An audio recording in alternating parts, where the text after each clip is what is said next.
Harshit is another leader. Hemant is down with fever, so he'll join the call, but he won't be on camera.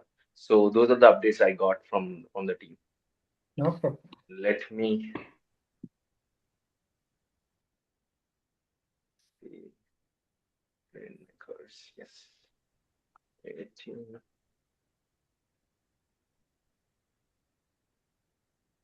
Please join. Is that? Hi, Jackie. Hi, good morning. Good morning. Hi, Hey, Hemant. Hemant, I Hi, good morning, already good evening. set the context that you are not well. We are wishing you a speedy recovery, but I'm sure you'd be listened to us thoroughly. Sure, thank you, Sam. You're welcome.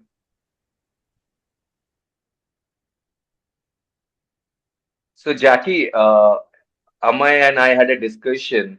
Jackie, if you can hear me. Yes. Yes, so Amay and I had a discussion about you have missed couple of sessions from phase one. We'll cover those during our phase three. Amay, would you like to take that? Sure. So there is going to be some repetition of concepts and some Okay. recap on things at the start of session three, which is going to be opportunity management. So that will have some overlap between some of the concepts, and I'll cover them there. Okay, no problem. I understand. Thank you. And Amay, just to bring you up to speed, during the strat meet which Jackie attended in El Salvador for our Latin America and Caribbean team, right? Jackie, correct Hmm. me if I'm wrong. There was a discussion about this training, and the expectation has been set with all the participants, people like Jackie, Christina, that what is expected out of this training and what the organization is looking for. So Jackie and Christina reached out to me multiple times and they're pretty eager to even cover all the sessions they have missed. Absolutely. So, Right. Jackie, would you like to tell us what is the expectation? If there is something which is specifically we should note. Well, Sorry to put you on spot, Jackie. it's okay. Well, one of the expectations that they told me and that I have to is to develop my sales skills. Because on the Mhm. position that I currently have, sales it's a key point for the clients. So that I would say that is one of the key expectations that they have, and also to learn. Right, I know that in any phase up that it's coming, we are going to do some practical lessons as well. So that will be also very, very important. And I would say they mention other things, but I would say that the one that it's key on all the process, it's to develop the sales skills. Fantastic. Fantastic. Lovely to have everyone else. Hi, June, Christina, Romain, Dindo. Hello, Hi. Amay. Wish you all a very happy Amay. new year. Everyone. Yes, Good we are. morning. Can you hear me, Amay? Happy New Year, Amit. Happy New Year, everyone. Hey, Happy New Year to everyone. Thank you. Happy New Here. Year.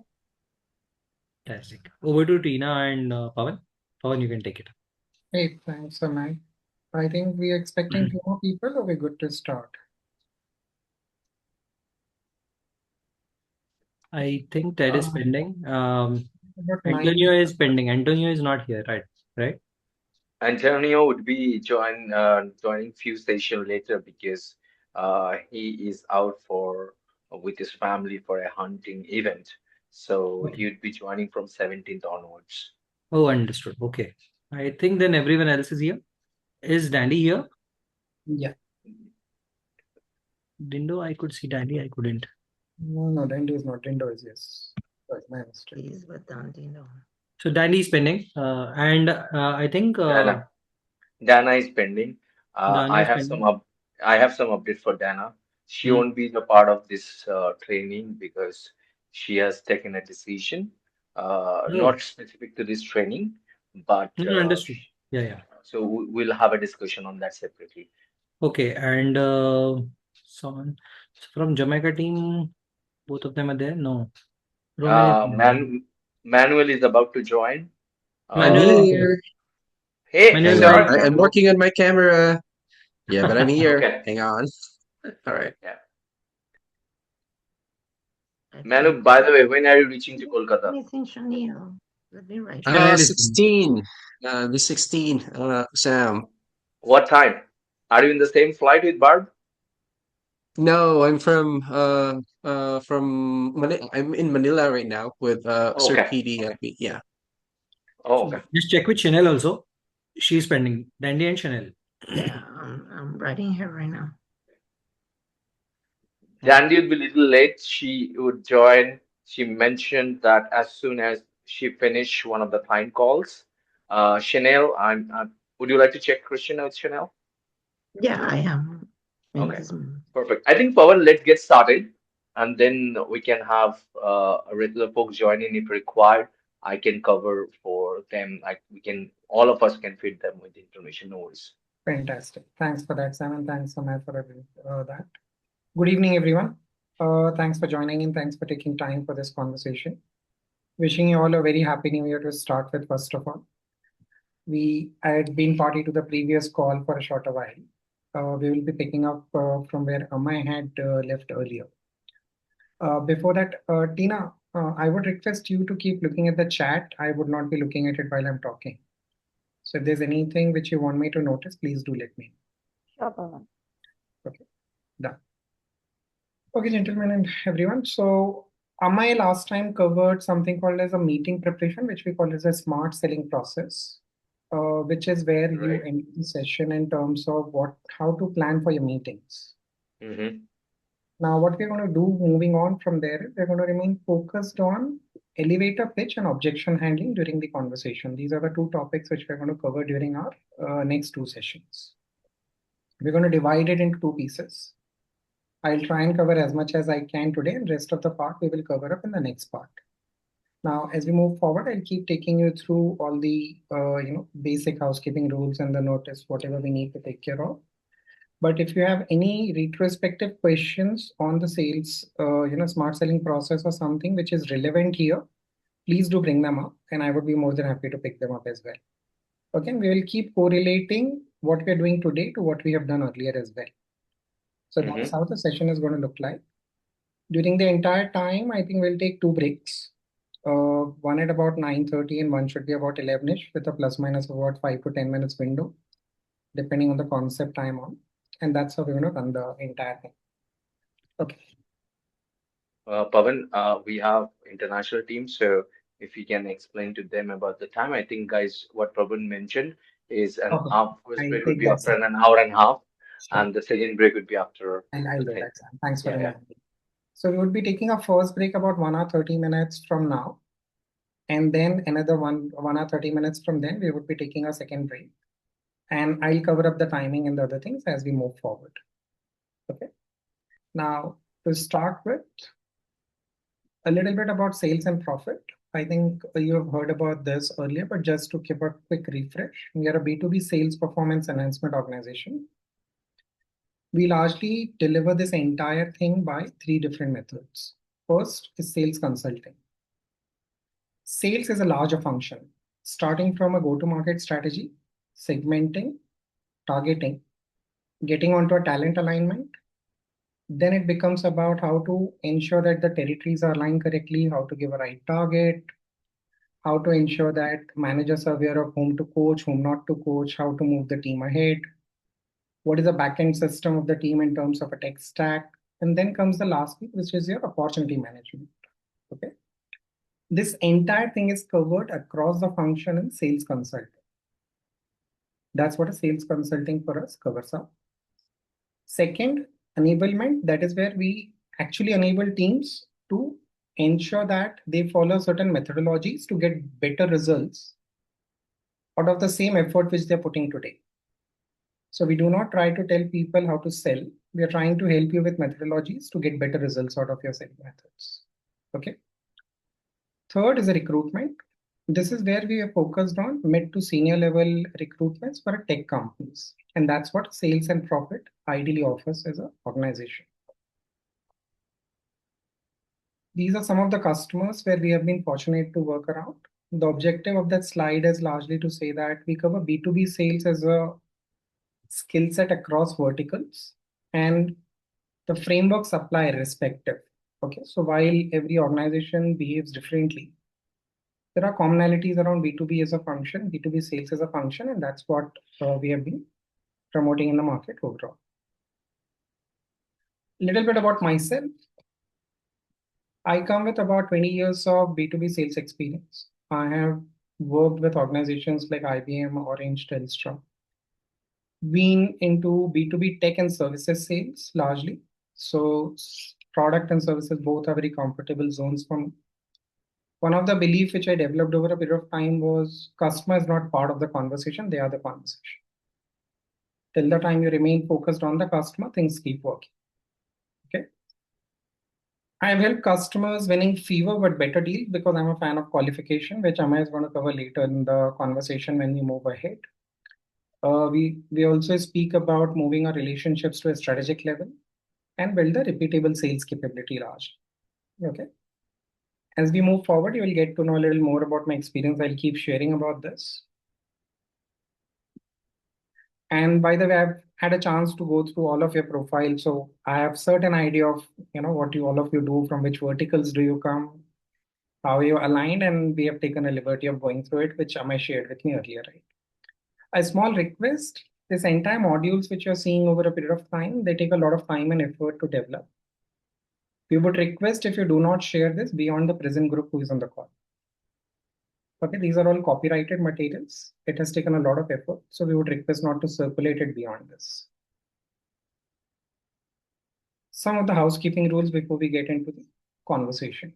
First, we're going to be working in teams.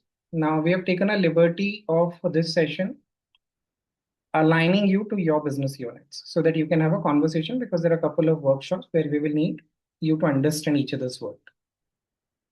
Second, we would be taking 2 breaks. As I said, these will be 15 minutes each. And I would request that if we can come back in those 15 minutes so that we can finish the targeted amount of content for the day. Okay. Third, and the most important, I think we need to respect our peers when they are talking or sharing their views. It is extremely important. There's a lot of cross-learning which is going to happen on the forum. And we believe everyone brings a very, very invaluable conversation on the table. So let's respect them when they're talking. Focus on the application. The concepts are important, but you can apply them in your real life, which are going to help you with any which ways. So let's remain focused on how I'm going to apply them. And that's the key part of the conversation for the whole day. My Any internet. questions on, sorry. Sam, you said something? It got frozen for me when you were talking, I think for a few seconds. I was just checking, is it on? Okay. Any questions are welcome. There's nothing called a silly question. Feel free to ask as many as you can. As we are all learners here, I would be here. I'm not saying that I would have all answers. I'll try to answer as much as I can, but in case I can't, I'll come back and clarify it in the later conversation. And that's why we say, as much as you're going to take away a lot of things, I'm going to learn a lot in the conversation with all of you. Okay, so let's keep it mutual. Let's keep a dialogue rather than a monologue. And the last and the most important, every exercise which we're going to do, I would request you to do it on a Word or Excel file, which will make it easy for us to share with each other during the conversation. I'll take a pause. Anything in this which is not okay with anyone, or if you have a clarification on any of these instructions?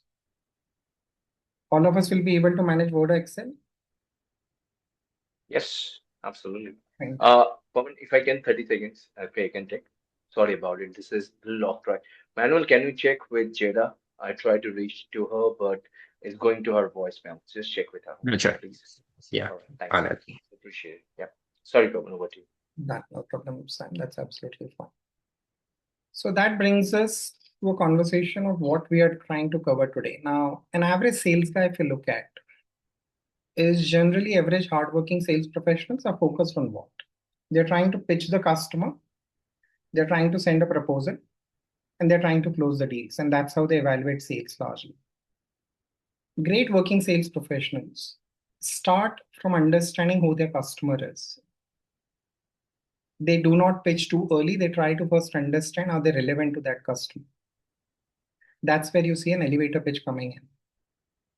Then you see if the customer is ready to buy, or you will have to make them ready to buy, and that's what the customer urgency starts being understood largely.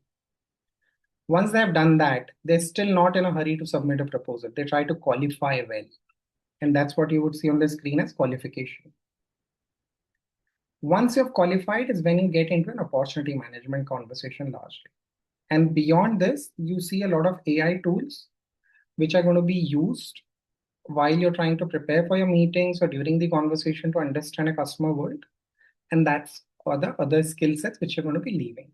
Now, today, what are we going to do? We're going to remain focused on elevator pitch, which is highlighted in yellow, and we're going to go into objection handling, a little bit of probing, and to some extent influencing. We will not be going very deep into influencing, but we would be just touching upon how to shape the conversation.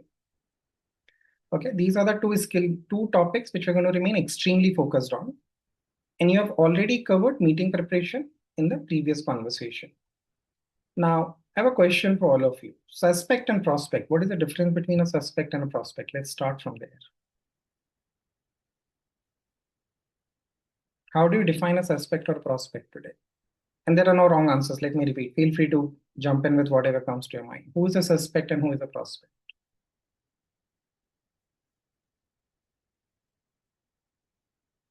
I mean, I can answer, but I would love the team to guess first. Yeah.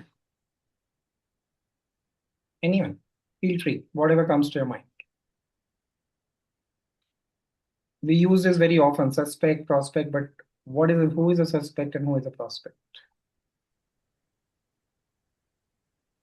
This is Ayman. So suspect, I believe, who might be interested. Prospect is a potential customer. Okay, fair.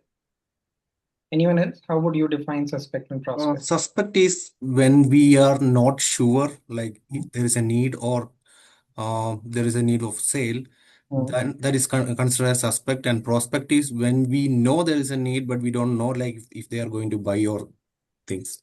Okay, fair. The prospect is when it's already qualified Okay. instead of the suspect. Yeah, Pavan, for me, I would say a suspect is someone or a company, an entity, an organization that is within your general target market. Fantastic. And Okay. then prospect would be a qualified individual, organization, or company. That's very close, Rindo. You're almost there. Anyone else who wants to take a shot? I think you're closer to the entire conversation of what is suspect and a prospect. If I may, think go ahead, please. so. I think, good morning, guys. I think for the suspect, they're not yet sure. There's no really intent to buy or, acquire anything yet, while the prospect has more intent, if that's Okay. the right word to use, best word to use, intent to purchase, or, they're more willing to have that conversation about, closing a deal or even just having a conversation across the board. Okay, fair. Yes, Uh, Sam. For me, suspect the list which we get with the out of the primary research which we do, and where we are not sure that what kind of services can be provided to them and aligned to that pitch. While doing the qualification, which most of the team member has mentioned, we get a fair idea about what we can pitch to them or sell to them, right? What kind of services. So those are the prospects. So suspect is a wider list, and out of that qualifying bucket criteria, which we get is the prospect, which is the prospective customers. Fantastic. So going Yeah. with automation. Sorry, someone wanted to add something? Feel free. Oh, yes. I agree with Sam. This is Manu, by the way. Yeah. So, I think from my understanding, prospect we call it because from the current setup that we have, I'm assigned with prospect, meaning kind of like they're interested or they have already the need, so that's why they're reaching to us, and we just have to continue the and socialize with them. Versus suspect.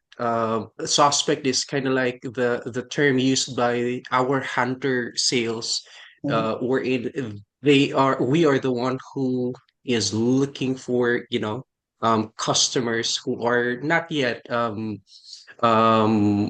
don't have the interest yet, who don't have the what do you call this, the need yet, to do business with us, something like that.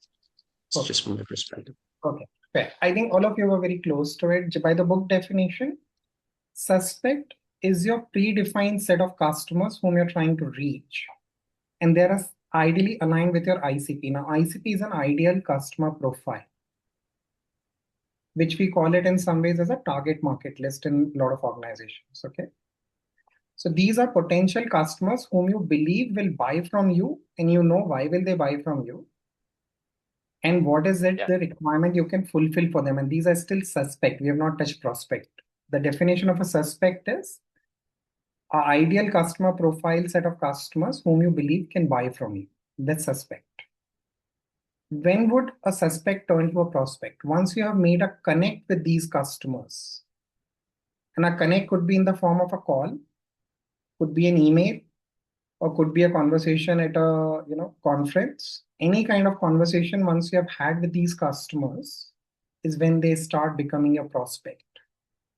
So you need to touch base with a customer before you call them a prospect. You need to have a conversation with your customer via any of the channels to call them as a prospect. Okay. Sorry about my voice. As soon as you had any contact with them, it becomes a suspect. It becomes a prospect, right? A suspect is a prospect, yeah.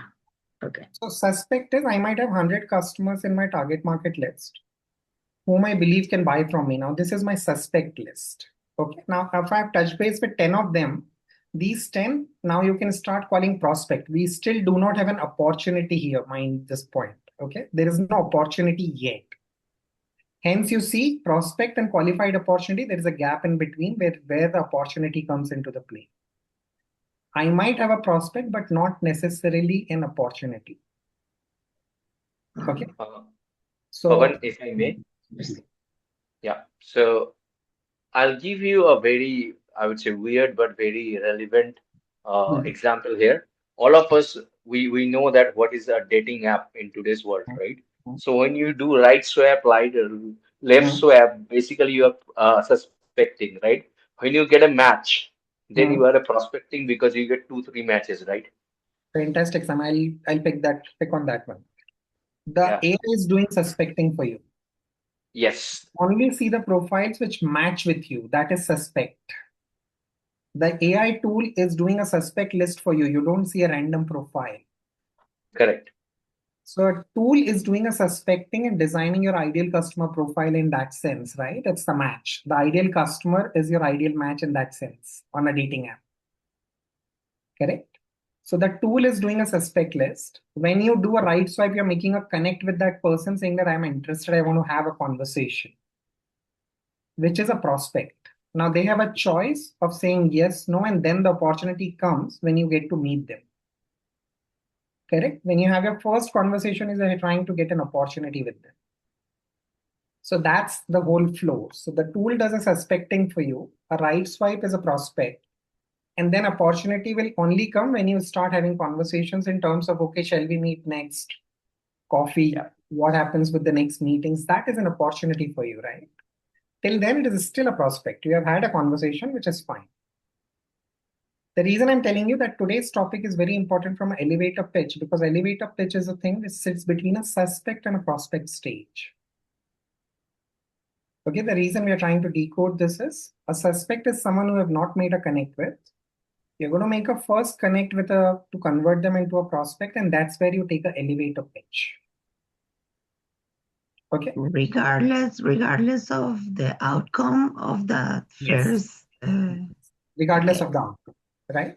So I might write an email, a cold email to a customer, and I might not get a response, or I might get a response after 3 or 4 follow-ups. So I will park that customer as a prospect in my CRM largely. That I'm talking to this customer, that he's a prospect, but there is no opportunity yet. You will only create an opportunity when a conversation opens up and you get to a business requirement, right? That's where your opportunity opens up. So if you see, every CRM gives you suspect, prospect, and then an opportunity comes. So we need to understand we're talking elevator pitch, which is largely used between a suspect and a prospect stage. Okay, we are going to dwell upon this a little more later into the conversation. The second thing which we are going to cover up is objection handling. A customer can raise an objection irrespective of whatever sales stage you are in. Okay, a customer can raise an objection when you try to talk to them for the first time as well, and can also raise an objection across the stage, and that's why you're seeing it at the bottom of the screen throughout. The arrow is marked from suspect till order. So objections can come anywhere, but elevator pitch is very, very predefined to suspect and prospect. Okay, we are clear with the stage part of it, that the whole time we talk an elevator pitch, we are largely going to refer to suspect to prospect stage. Now, since some of you use the word qualification, let me put a little more, some amount of clarity on that. There are two kinds of qualifications which happen. One is an account qualification. That's where you again call that as an ideal customer profile. You define which customers you would want to reach out to. So that's a set of accounts. And then once you've unearthed an opportunity, you try to qualify a given opportunity, which we will talk about later in our engagement. Okay. So please be aware, this entire conversation is at account level still. You know an account, you're trying to reach out to someone in that account, and that's where you take an elevator pitch. Okay. So that's I would really request you to remember, whenever we say elevator pitch, remember that we are playing between suspect and prospect stage of the suspect to order journey. So that we do not get confused that why am I taking elevator pitch will not come between qualified opportunity and proposal. Here it is an entirely different conversation. Okay, this is relevant till here. Okay. And this is where I think your sales process starts. So this is a very important piece. Okay. Now I want you to look at this. I want you to do certain things. Take a Word or Excel file. Try and cover up how do you pitch today? What do you pitch to your customers? And when do you pitch to your customers? When I mean when, is it the first call you start pitching? You wait, you do certain work and then you pitch? That I'm asking about the timing when I say when. When do you pitch to your customer? Okay. So three things. How do you pitch? What do you pitch? And when do you pitch? When I say what, I mean how do you decide what will you pitch? So the instructions will give you that answer. Define how do you decide on what will you pitch to your prospective customers. Very important. Second, define at what stage of conversation do you pitch your company or your solution to your customers. Third, try to cover how you plan your pitch. What do you cover in your pitch when you try to pitch your customer? Because whenever we have a first meeting, we all go with a very clear agenda that we have to pitch. Right? Is there someone on the call who goes with an agenda that no, I'm not going to pitch? All of us go with a clear mindset on the first call that we're going to pitch to our customers. Okay.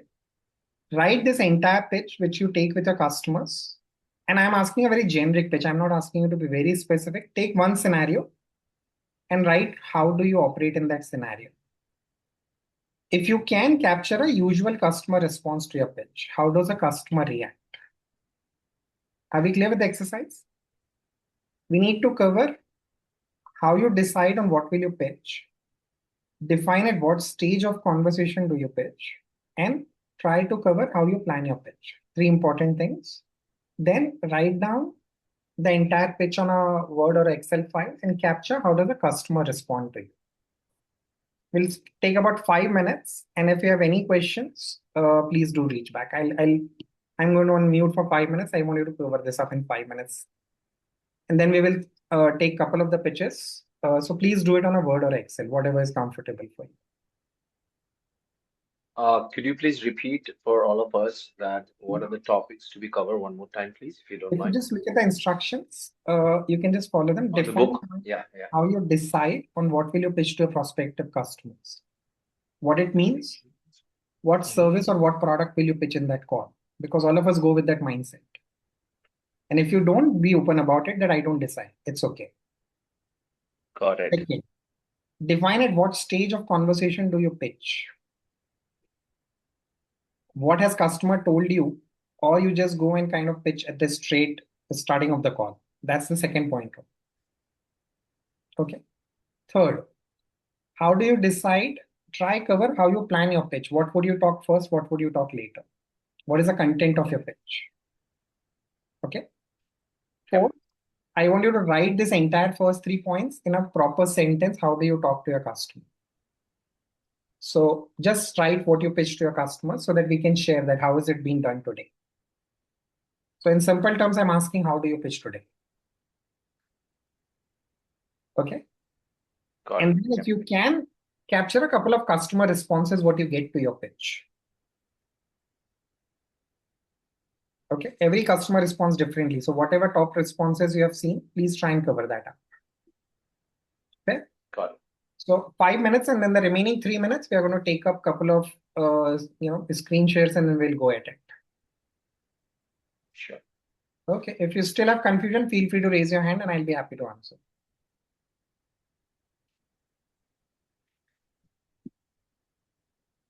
Sorry.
Right, Andy, you've just come in late. You need help with what we're trying to do right now. Okay. Let me read through the instructions. Thank you. Yeah. Please go through the instructions. If you have any question, feel free to ask me. Okay. Thank you. I'm wishing you two a very happy new year.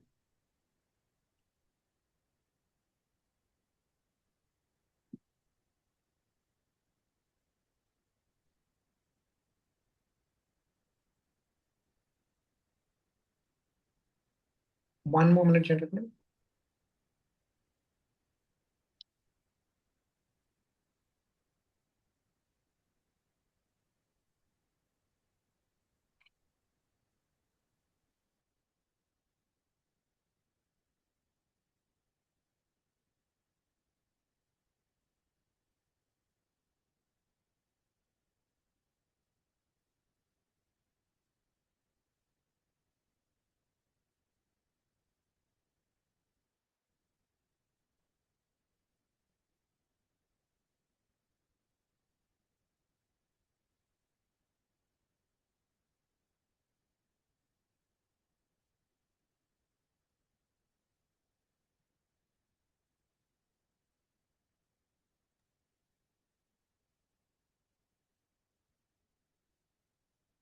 Are we good? We need more time.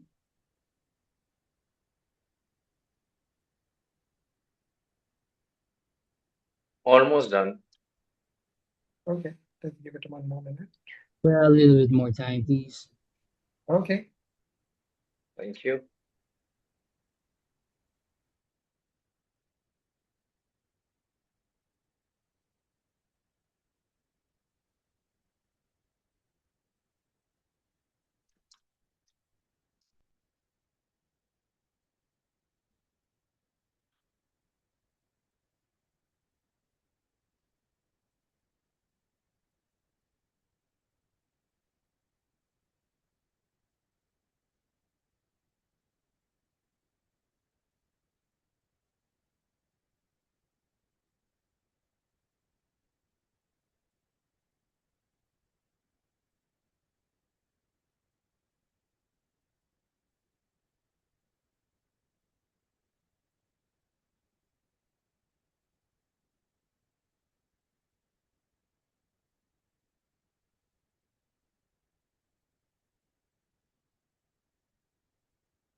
I hope you're good by now.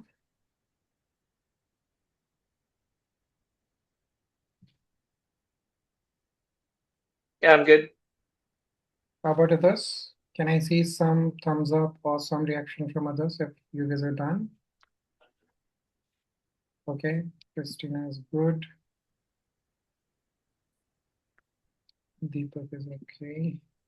Hemant, June, fantastic.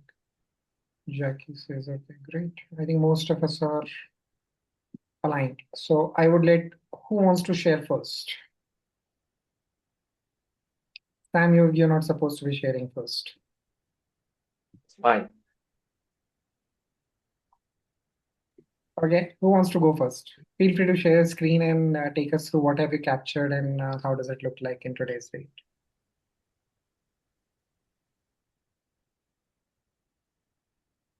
There are no bad I pitches, think by the way, so feel free to share. I think sorry, Pawan, I think we should give a little more time to Dandy since Dandy has joined a little Yeah, late. Dandy can keep Yeah, finishing. By the time I think others can yeah, yeah, share the screen, that's fine. yeah, yeah. Yeah, I'm good. Not a problem. Okay. Was able to capture it. Okay, fantastic. So who wants to go first? I would prefer not calling out names, so I would leave it within all of you to decide who wants to take a lead. Come on, guys. Show the I see leadership. a, I see a Go So green we'll space. start. I can say the first part. Okay. Well, what I think. Mm. I don't know if it's okay or not, Would you like but to what I share think your experts is, that we can see oh, what sorry. So first of all, the first question is when do I pitch, right? Um, so I said I do not pitch immediately.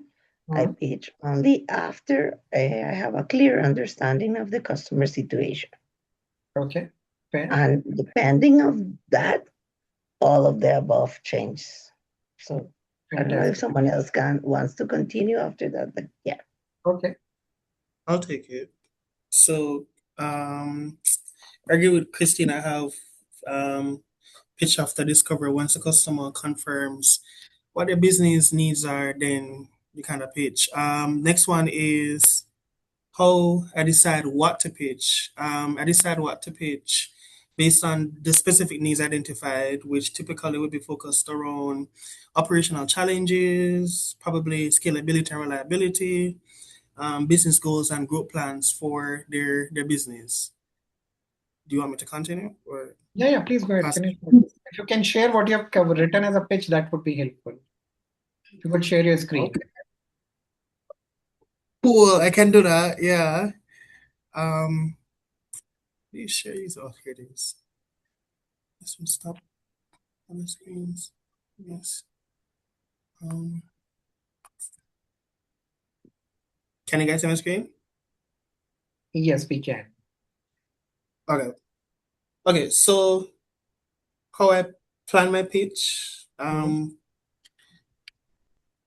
want to keep it problem focused, really around value driven, and outcome oriented because, of course, you want to get to what the whole agenda of the pitch is and what where you're trying to aim. Um, my sample pitch for B2B, and then I'll give it to Danny because I said Danny's and I'll give it to you, Danny, afterwards. Is that Yeah. based on what you Sorry. shared, reliability and, of course, cost and predictability are your biggest concerns. We work with business like yours to provide scalability solutions that reduce your downtime and support your growth. This will allow your operations to work more effective and efficiently without sending your costs out of control. So the next step would be to review the best options that we have for you and your current business needs. So Okay, that's what I fantastic. have for. Okay, I'll thanks, give Ron. it to you. Thanks for sharing that. Yeah. You wanted to pass it to Dandy. Yes, Dandy, over to you. Okay. Sorry. How can I share my screen? Hold on.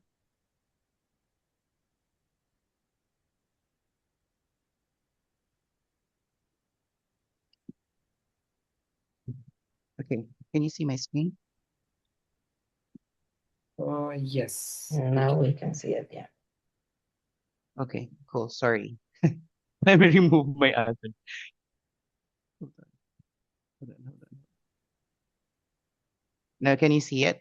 Yeah, we can see our notepad thing, if that's what you're sharing. Notepad, yeah. Okay. Yeah. So, basically, what I do is, I do my elevator pitch to the main decision maker because, during the time that we do the presentation, right, he probably is not there, right? Normally, the people that's going to be there are the people that he trusts that can give him more insights. But I give this the elevator pitch to the decision maker, and I want to talk about high level in terms of what we can do for them, which is what is fusion. So I wanted to talk about the human plus tech um, as an idea, and then I wanted to relate their business needs to our core. So what I wanted to say is Fusion is committed to deliver a synergy between human and tech solutions, which will enable customer experience at its best. While technology is where the business is going, there is still a need for us to invest in meaningful conversations with a human to ensure we deliver a world-class customer experience. And normally, and I've done this with one of our clients, and then normally um, I got a response that it's great to know, and we can set another meeting in another time, just because the elevator pitch for me is creating substance of what we can be of a value to them, but more so creating interest out from the main decision maker. So basically, that's how I perceive the elevator pitch. Fantastic. Okay. Anyone else wants to share what they have captured? One more? Sure, Pawan. I can do that. Please, Deepak. Shall I? Yeah, go ahead. Okay.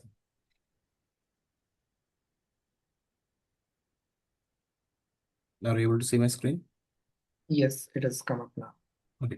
So before going to this question, I just put the context because just want to make everybody understand like what is the context, because the current customer is having issues with the existing vendor for the quality. So that is the context. So I'll be having the regular meeting with the customer because we have other products which we are doing for the same customer. So in that I will try to get this issues which he is facing from the other customer. So I'll be waiting for that point to pitch. So I'll be pitching with the pain points which customer is currently having uh, with the existing vendor. And this will be pitched only when customer talks about the pain point, so that I would speak about the solution which we are already having to fix this issue. Fair. And how you plan to pitch? We'll be talking about the existing systems which we are having to fix the quality issues. Okay, and right, the pitch taken. Okay, so I'll be talking about the AI QMS tool which we are already having, which is having the AI integration to analyze the calls and give the output like the quality and also all the requirements whatever we are feeding, we'll get it straight away. So it will reduce the cost for additional QA persons, and we can cover more QAs with less number of headcount. So that is something which I am going to do. Usually what happens with the existing customers, they will ask for a demo. So that is the output of this. Fantastic, Deepak. Thanks a lot for sharing that. Thank you. I have a question for all of you. How many of us actually reach out to the customers on a cold call basis or on a first time basis? As in, you get a lead and you're having a first conversation with the customer. How many times do we, or how many of such interactions do we have typically? Well, I do, and I generally not to prefer nowadays to do the first call, but there are times I have to do it, and I do it whenever I get a web lead. But when it comes to cold calling or something, the only challenge I face, because sometimes as a closer, I have to also go and take the decision, so that gets defeated the purpose. So I have one or two folks who's reaching out on behalf of me, but sometimes for the web leads where they have already shown interest or I have some contacts, I reach out to them directly. Okay. The reason I asked that question from all of you is what I saw in the pitches is most of the time what we're reading is we're having a conversation with the existing customer. Yes, I'll tell you why, Pavan. Because apart from me, I think all the team members are came from client services background. Yes, which I understand. Though they have the sales experience, but they are not out and out sales folks yet. And the idea is to bring them that confidence level that they can go along with CS, they can also do, sales. So that's the reason I think most of the time this is what we are getting. Yeah. Perfect. Now, let me quickly remind all of you where we were. We were talking elevator pitch at suspect to prospect stage. Right? Now, revisit your pitches, what we have just written down, that how many of us actually considered that? Shen Pavan, I apologize. So in relation to this, and to Sam's point, we came from customer client services rather, right? And so I did have currently I'm getting some couple of new prospect logos, and um, it's via them proactively contacting us, right? Inquiring about the business, right? And so the initial conversation is always an email, right? Yes. I'm not sure if this makes sense. Is there a way that, when we do an email, right, can we start working on an elevator pitch? I mean, like, you know, because to me, elevator pitch is technically face to face, right? But in that scenario, is there a way that we can, like, create a better, like, an elevator pitch via email? Because I think that's what I'm missing. I mean, like, I'm sending out the email, right, to kind of personalize it, but I feel like it's still not sufficient for them to get an interest, if you get what I mean. Perfect. I get it, Danny. What exactly are you saying? So let me answer that in two pieces. When you talk about an email, there are two kind of conversations which happen. One, there is a customer reaches out to you and you're trying to reach back to them, and that's where you can use an elevator pitch for sure. And we're going to solve that in the coming next few minutes. Okay.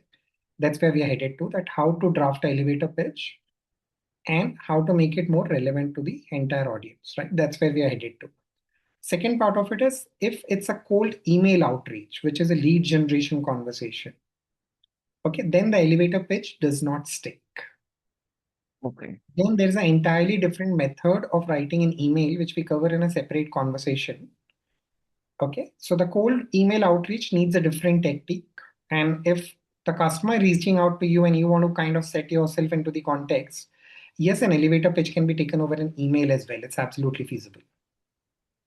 Okay, and we are going to cover that the elevator pitch part of it in the next few slides as we move forward. Okay, we are going to Thank cover up you. the entire format. And you're right that you need to set a context and not necessarily elevator pitch has to be face to face. Okay, a lot of time Great. it can be Thank you. over other communication channels as well. And WhatsApp being so pervasive of late, I think it would work on that as well if you use that channel today to a lot of customers, right? So that's going to work there as well largely. Okay. Now, the reason I wanted to do this exercise is please be aware that elevator pitch would work in a suspect to prospect stage. If you already have an opportunity, then you're not taking an elevator pitch. And I'll decode this further. But the objective of the exercise was to make us realize use an elevator pitch on a given stage. Elevator pitch, do not try to push it beyond these stages. It is not going to land. Okay. Let's quickly go down and look at one of the case right now. I would let you read this for a moment.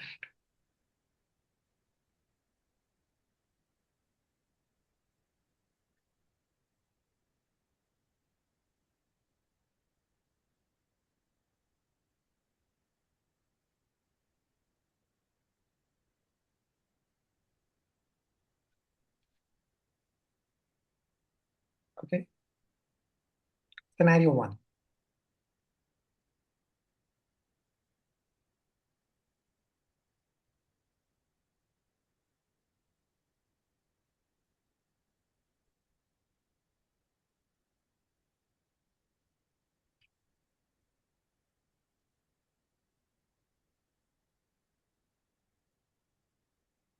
Okay.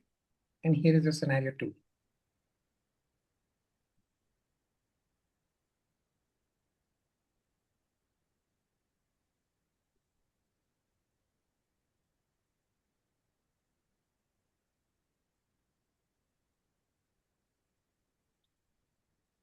Question to all of you. How many of us approach the first meeting as scenario 1?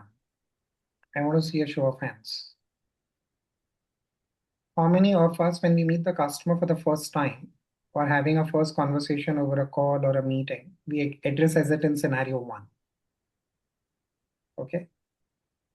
Deepak. I'm sorry, guys, I can't see all of you, so you will have to probably, okay, Christina, Dandy. Okay. Just a sec. Romain, can you check with channel once if she can join? If there's a possibility. I'm in El Salvador, but I can message her. I'm not in Jamaica right now. Okay, you can text her. Yeah, even I'll do that. All right, let me see. I'll send her a message. Okay. You're asking about Shania. She said she was driving, that she will as soon as possible. Okay. Okay, cool. If that is the case, leave it, Roman. Second, how many of us take the approach 2, the scenario 2? Is there anyone who takes a scenario 2 approach when we are meeting the customer for the first time?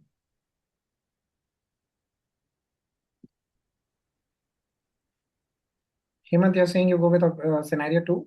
Yeah, I would go with scenario 2 because the scenario 1 looks like Ritika's talking broadly, and that's not what elevator pitch is all about, right? Mhm. So we go with something short and clear, and then we try to understand whether the customer is interested, and then maybe probably schedule a demo. And who do you think will succeed over here, Aman or Ria? I think Ria. Okay, Hemant says Ria. What about others? I would go with Ria. MFA, and my answer is little tweaked. I'll I'll say come to you. You're not supposed to answer first. Hold on. I want to go to others first. Yes, Jackie, please. that's what I I would wanted say to hear. I would say Ria in this case. Okay, and why would you say that, Jackie? You want to kind of share your thoughts on why Ria? Yes, because based on the background that it's showing on the screen, I think she's covering like the areas that the customer is mentioning they are having problems with. So she is, I would say, like going directly to what they need to improve. And I think second step would be to share the AI or what we can provide to help them to achieve the sales or the areas that they need to improve on. Okay, fair. Okay, Dindo, you raised your hand. Over to you, please. Yeah, Pavan. I would go with Rhea as the more successful person against Ammon, because if you're going to look into the background, right, to the information has been provided, the opportunity of the customer had been identified, and so the approach of Arman is that, or Ammon is that more into doing the introduction background capability of the company, right? But with Rhea, it is more aligning the solution that can be provided by the company to the problem that's being faced by the customer. And so I think that is going to be uh, more viable for the customer.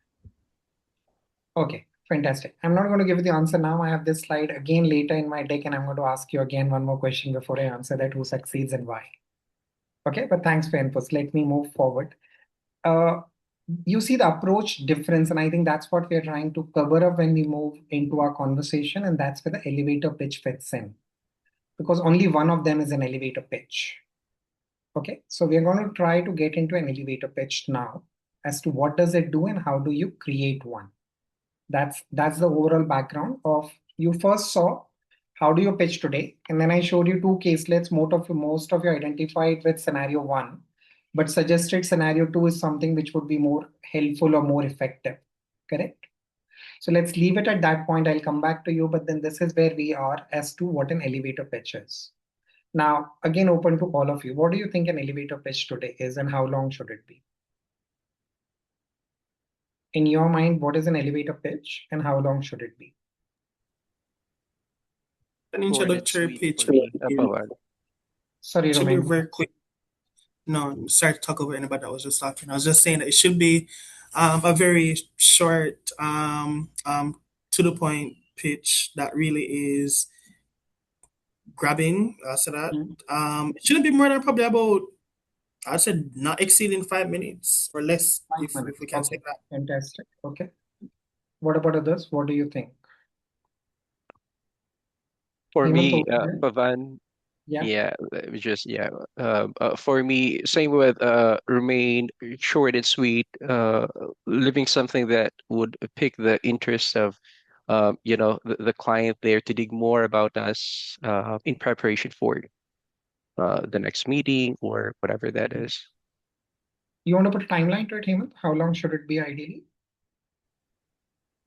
Yeah, for me, usually in my elevator pitch through email, as soon as possible, if we can set up a call the next day or, or within the week or something. Okay, fair. Okay. Dindo, over to you. You raised your hand as well. Thanks, Hemant. Yes, Yeah. Dindo. Pawan, sorry, that was Manu. Oh, that Yeah. was manual. Okay, sorry, Manu. Correct. Yeah. So I think, Pavan, for me, elevator pitch should be, well, of course, again, being able to introduce yourself, right? Mm, And then again, I'm just going into the previous slide that we had, right? Being able um, to mention the problem, mm, the opportunity of the customer, mm. because that's how, or that's where you're going to anchor the solution that you should be, or that you will be providing, Okay. based on the capability of your company. A short, perhaps a small proof of, say a proof of concept on the solution that you're providing to the customer. Mm, Again, similar to the second slide, right, to the previous slide, right? And mm. then a quick, call to action for the customer, like asking, like, can we set up a quick meeting to discuss further, Mm. being able to have that initial um ask from the customer to get action. Okay. Over to you, Jackie. What do you think? For me, elevator pitch is who I am, Mm, what do I be selling to the client, and what is the value that I will be bringing to them in this case. okay. And the time that I think that would take you, it's like 1 or 2 minutes. Sorry. Okay. Fair enough. Dandy, I saw your response of 1 to 2 minutes. Over to you, June. You wanted to please go ahead. Yeah, can everyone hear me? Can you hear me, Papan? Yes, we can. Okay, yeah. So first, as I do elevator pitch, I would first introduce myself very briefly, Mm, and then followed by showcasing the services that I provided to my previous customers or clients. mm, Tell them about their problem before and the solution that we provided. And mm. then to end the pitch is asking them if the solution that I provided to my previous clients will be suitable to what they need. So Okay. basically, it's less than a minute or a minute to do an elevator pitch. Okay. Over to you, Hemant. You raised your hand as well. Yeah, so for me, elevator pitch is something short, clear, and it should create customer interest. And we know Sam is from sales, right? And I have noticed them asking 30 seconds, so I'm guessing it is 30 seconds. Should not be more than 30 to 40 seconds. Okay. Fantastic. Thanks for everyone for your sharing your thoughts on that. So an elevator pitch typically on time is not more than 90 to 120 seconds. It originates from the concept that if you met an investor or someone who is going to give you money for your business in an elevator, before you get out, you should be able to explain why should they talk to you. That's where the origin of the concept comes from, is elevator pitch. It literally comes from the word elevator. And most of the elevators would typically, if it's a pretty high-rise building, about 1 to 2 minutes. So that's what an elevator pitch, and what it does, I think that's where we are headed to right now. So what is an elevator pitch and what does it do? First thing, an elevator pitch is an articulation of who you help. First point, who you help. Second, what problem you solve and why it matters now. These are the three constructs of elevator pitch. Who you help, what problem you solve, and why it matters now. And the most important, what you need to remember, it is not for persuasion, it is only to create a relevance. An elevator pitch is not about persuading them to do anything. It's about creating relevance in their mind so that you can ask for the next conversation. So elevator pitch, I'll again repeat, is not about persuading a customer to buy. It's not about persuading to make a decision. It is not about persuading to reach a final stage of any conversation. It is only to create a relevance. And now if you go back and reflect upon the stages we said between suspect and prospect, you're making a first conversation with a customer between suspect and prospect. So the most important thing you need to do is be relevant to your customers so that they can give you more time and space to express yourself from there on. So elevator pitch is focused on creating relevance. That is the key objective of this entire thing. Okay. Beyond creating relevance, what does it do otherwise? It does about 5 things for you as a sales professional. First, it gives you a customer's attention because when you're relevant, they're listening to you. You clarify your value proposition very early into the conversation because you said why it matters now and what is the problem you're solving. Okay. It saves a lot of time because customer also knows what is that you're trying to cut across. And if it doesn't resonate with them, they're going to kind of be very, very clear about it. It doesn't resonate with them as of now. Fourth, it increases your confidence into the conversation with the relevance coming in. You're able to continue with a lot of conversation, which is more confident. The last one, it opens doors for you very, very quickly. If you can explain yourself in about 90 to 120 seconds, why are you relevant? Then the doors open very, very quickly. If you take about 3 to 4 minutes or 5 minutes to just explain why are you calling someone or why are you emailing them, I don't think so today we get that window of opportunity in any conversation. And we are still talking between suspect and prospect. And that's why we are saying that window of time is what you do not have it available. Okay. And do you have an example of what would be a relevant and not a relevant I'm coming to that. sort of approach? Yeah, I'm coming to that, Christina. I'm going to give you an entire framework of how to craft it and what are the pieces you need to incorporate into it.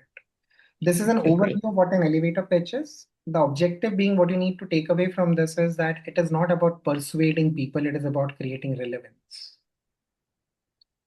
So when go back to the pitch which we just wrote a while back, we were trying to convince the customer to make a decision in that.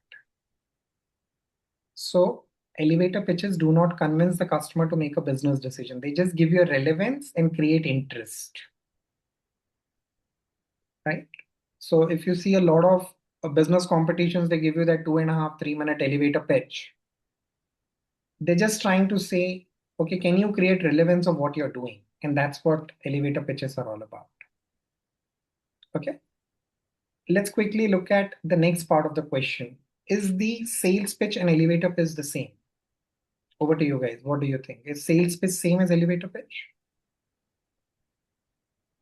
I don't think so. I think the elevator pitch is probably like an introductory pitch. But I think probably in depth, the sales pitch a little bit more in depth, requires more conversation to be had. I don't think you can do much pitch in the elevator pitch in regards to selling anything just yet, but it's just to pique interest and open the door for that conversation at least to get to a sales pitch. Fair, Roman. Okay. How about others? What do you feel? Is the sales pitch same as elevator pitch? I think Go ahead. Go ahead, Dindo. Yeah, I just want to mention, base it on what you said earlier, Pavan. I mean, elevator pitch is just making yourself relevant, right?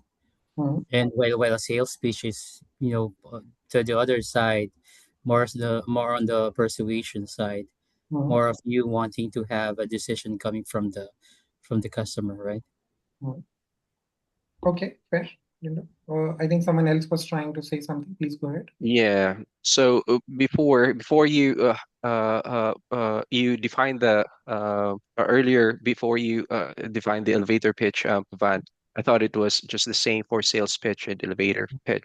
But right now, there's kind of like a big difference based on, your point, and I agree with it. So yeah, sales pitch is more in depth, and then I got your point about the elevator pitch. Okay. Now, if I have to again ask the question, if you go to Aman and Ria, who was taking a sales pitch and who was taking an elevator pitch? If you want me to go back, I can go back again. Do I have the same slide? Oh, yes, I do have the same slide again. So Aman who is was doing the elevator pitch out of Aman and Ria, and who is taking a sales pitch? Aman was doing the sales pitch, and Ria was more elevator pitch. Okay. Jackie, over to you. Raised your hand. I think that um, scenario one goes more with the elevator pitch, and scenario two goes to sales pitch.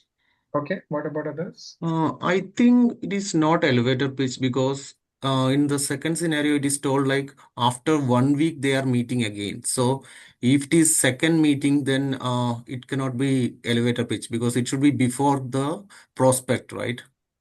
No, Deepak. So both the people on Aman and Ria both are meeting customer for the first time.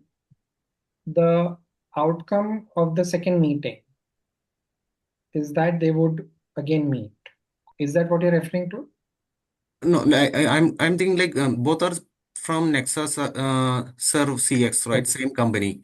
Same So the company, second, two sales reps. yeah, two sales rep from the same company, and Ria is meeting the client after 1 week. After Aman met, next week she's meeting, right? Because it's told like, Different people. So both of them are first meetings. oh, okay. So if both are First first one is, meeting, yes. Aman is Second one meeting is little elevator, car. and first one is sales. Okay, first one is sales, second one is the elevator for you. Okay, Yes, fair. exactly. Yes, Randy, over to you. I incline to agree to Jackie. Mhm. I feel like this is the elevator pitch, just because um, in the meeting, I Mhm. think there is a need to discuss this information. Mhm. Um, in the second one, Mhm. the discussion is a straightforward discussion, but I think this is, trying to create Mhm. the trying to create the relevance of what Reyes team do, what they Mhm. can do for the customer. But to me, more of like the elevator pitch is the first one. Okay, fair, fair. Just for Okay. Over to you, Dindo. Sam, I'll come to you last. Yes, Dindo. Okay. Right, Pavan. So I'm sticking to my answer earlier, Mhm. going with Rhea to be the elevator pitch Mhm. and Aman to be more of the sales pitch. Mhm. Because with Rhea, with what she had mentioned, right? She's more into putting, putting simply putting relevance Mhm. um of the company to their problem, right? And trying to align what she had mentioned based on the needs of the customer, right? But Mhm. with Aman, it's more of all guns blazing, like putting in all the capabilities of of the company, more on, more on, I would say, if what Aman had given after Rhea, then again, that would be the for me the sales pitch. Fair, Dindo. Okay. Over to you, Sam. Sure. So I would say a couple of things, right? I agree with most of the team members. In fact, for a matter of fact, all of them. Uh, for me, what I have experienced, the elevator pitch actually help to grab the attention Mhm. to do the sales pitch later on, or maybe the following meeting itself. Sometimes even there were incidents where we did the elevator pitch and the client got hooked for a lack of better language, and we continue with the sales pitch right after that. But that is a rare scenario because we also try to showcase that we respect clients' time majorly, and then we try to get some idle time because what happens, what I have experienced, if we do the sales pitch right after the elevator pitch, the importance of the sales pitch sometimes get defeated if they don't have an urgent requirement. Sometimes it's good if they have an urgent requirement to close it. They are in rush to close it, and but that's a very rare scenario. So my experience says, and I'll probably you will cover that problem later on. What I have Yes. experienced over the time, the clients who takes longer time to close the deal has less escalations, and because the expectation has been set, I'm not saying we will push it, we'll try to close it as soon as possible, but who takes the adequate time to going through the buying cycle rather than the clients who are in hurry to get into the buying cycle and close it ASAP because the expectation is not set, and sometimes the escalations are more, or for a matter of fact, all the times. So I would say elevator pitch is get the time for the sales pitch. That's the elevator pitch essence to me. I don't know how much I'm able to Which one is convey. elevator pitch and which one is a sales pitch here? Of course, the second one is elevator pitch. Oh, fantastic. So first one is not a complete sales pitch, by the way, True. for everyone's confirmation. Okay, so it's not an entire sales pitch. It's a representation of a sales pitch given the space and the kind of messaging we want to cover. Second one is actually an elevator pitch, what you have over here. Yeah. Okay. Now, why is it an elevator pitch and what is the difference between both of them? Let me quickly take you through that. There are some six factors which define what is an elevator pitch and what is a sales pitch largely. First is the purpose of it. The purpose of an elevator pitch, as we said, is to capture the attention of the customer and get a relevance in their mind. While the purpose of a sales pitch is to influence a client and to drive a decision to purchase. And hence a sales pitch is generally taken at the opportunity stage or beyond that. Okay, a sales pitch is to persuade a customer to make a certain business decision, while elevator pitch does not persuade a decision. It creates relevance. Second, length. If you're meeting someone for the first time in a conference, if you're just having a first call, you're looking at an elevator pitch for about 30 seconds to 2 minutes. But a sales pitch is much more longer. So I think Romain spoke about 5 minutes. That's like a sales pitch timing. Because a sales pitch is taken in a structured environment where you have taken 30 minutes or 45 minutes from the customer for a meeting. And now you have a freedom to express yourself over a window of about 4 to 5 minutes or 8 minutes. And that's when you're taking a sales pitch. And hence we asked for, as most of you said, your first thing is you ask for a call to action, which is, I want a next meeting. So when you have a structured meeting followed by that is when you take a sales pitch. So the length of a sales pitch is typically long. Third, the audience. When you introduce yourself in elevator pitch, you're just trying to create a messaging aligned to an audience to get their interest. You do not know what role do they play in a buying cycle. Okay. Then you have a sales pitch where your target audience is extremely clear. You're well researched over here. If you go back to your sales preparation meeting or a smart selling process, there's a section where you go through the LinkedIn, you go through the AI tools and go through everything, right? So you're very clear with your audience here. And that means you're very, very clear about what they would be interested in. If you go through your credibility section, you go through the AI tools, which Amay would have taken you through in the sales call planner, you would be able to relate to your third point, which is your audience. You're more clear about it in sales pitch. But elevator pitch is a first conversation. So you do not know what do they do. You just probably would have shaken a hand with someone and they say they are CEO for a company. So now you have got an idea that what am I going to talk next? Because they're a CEO, I would talk 1, 2, 3. That's an elevator pitch. The fourth. Elevator pitch is more informational and conversational because you want to create a conversation or a relevance for yourself. While sales pitch is extremely professional, very structured, and is going to take you through a messaging. Okay, these are two different things. Fifth, content. The content of elevator pitch again is providing why you're relevant and what is the product or service which makes you relevant over there. In sales pitch, you're trying to solve a customer's problem. Elevator pitch doesn't solve a problem. Go back to what we wrote in our pitches earlier. The reason I made you capture that Word document or Excel file, reflect upon it. That was that an elevator pitch or was that a sales pitch? Because if you're trying to solve a customer's issue, it's a sales pitch. If you're trying to just make yourself relevant, it's an elevator pitch. Okay. The last one, the outcome. The goal is to generate interest in elevator pitch, and the goal is to close a sale in the sales pitch.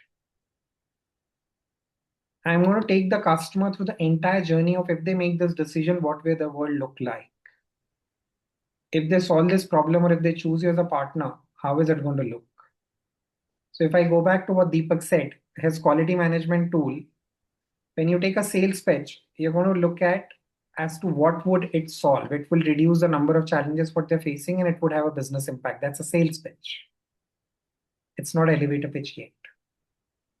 If it was elevator pitch, you would only be trying to gain an interest, saying that, we have worked for the customers where we have solved this. Would it be of interest to you? That's my elevator pitch. Fair? I'll take a pause. Any questions on this? Is the difference clear enough in terms of elevator pitch and a sales pitch? Yes, Paul. Got it. Yes. Clear. Everyone? Any questions? I'll give it about a few seconds so that if you want to reflect upon a question and come back, this is very important.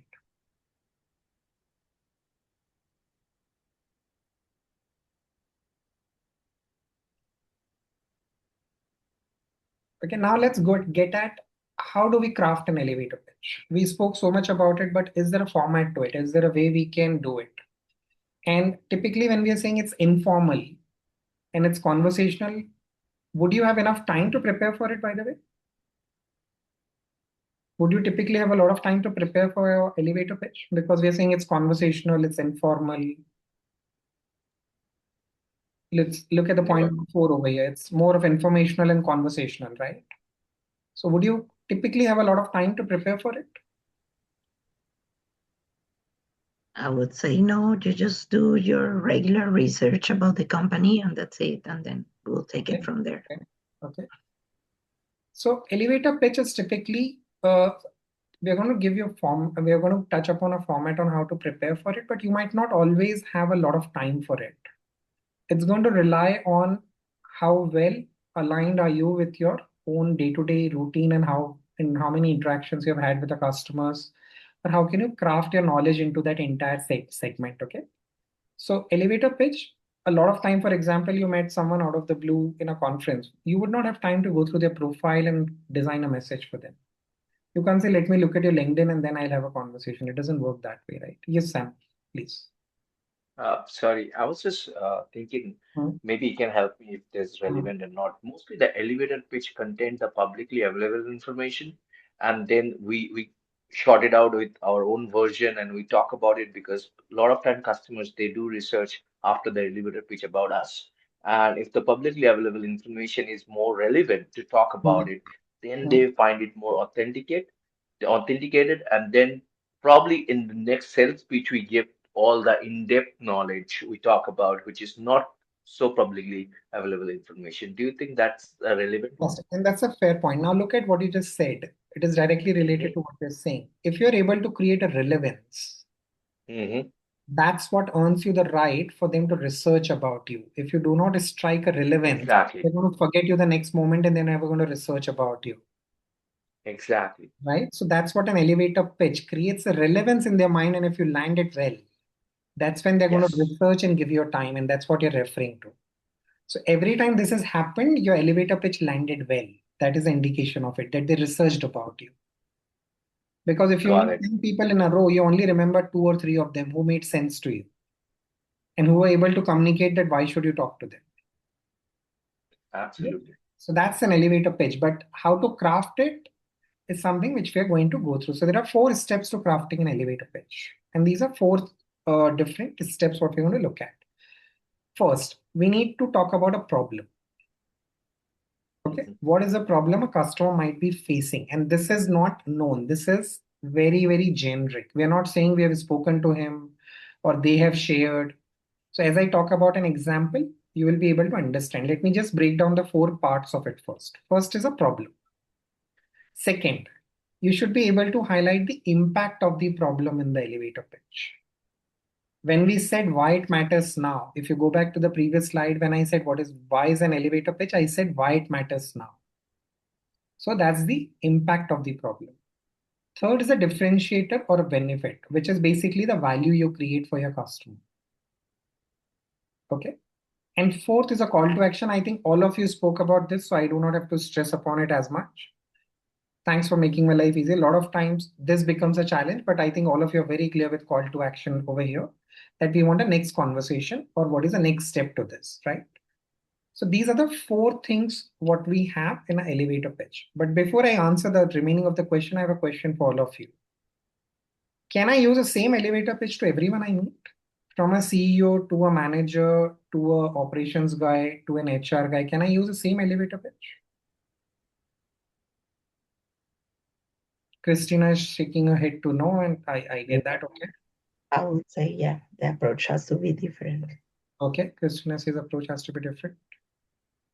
For me, I think yes. I'll go for yes.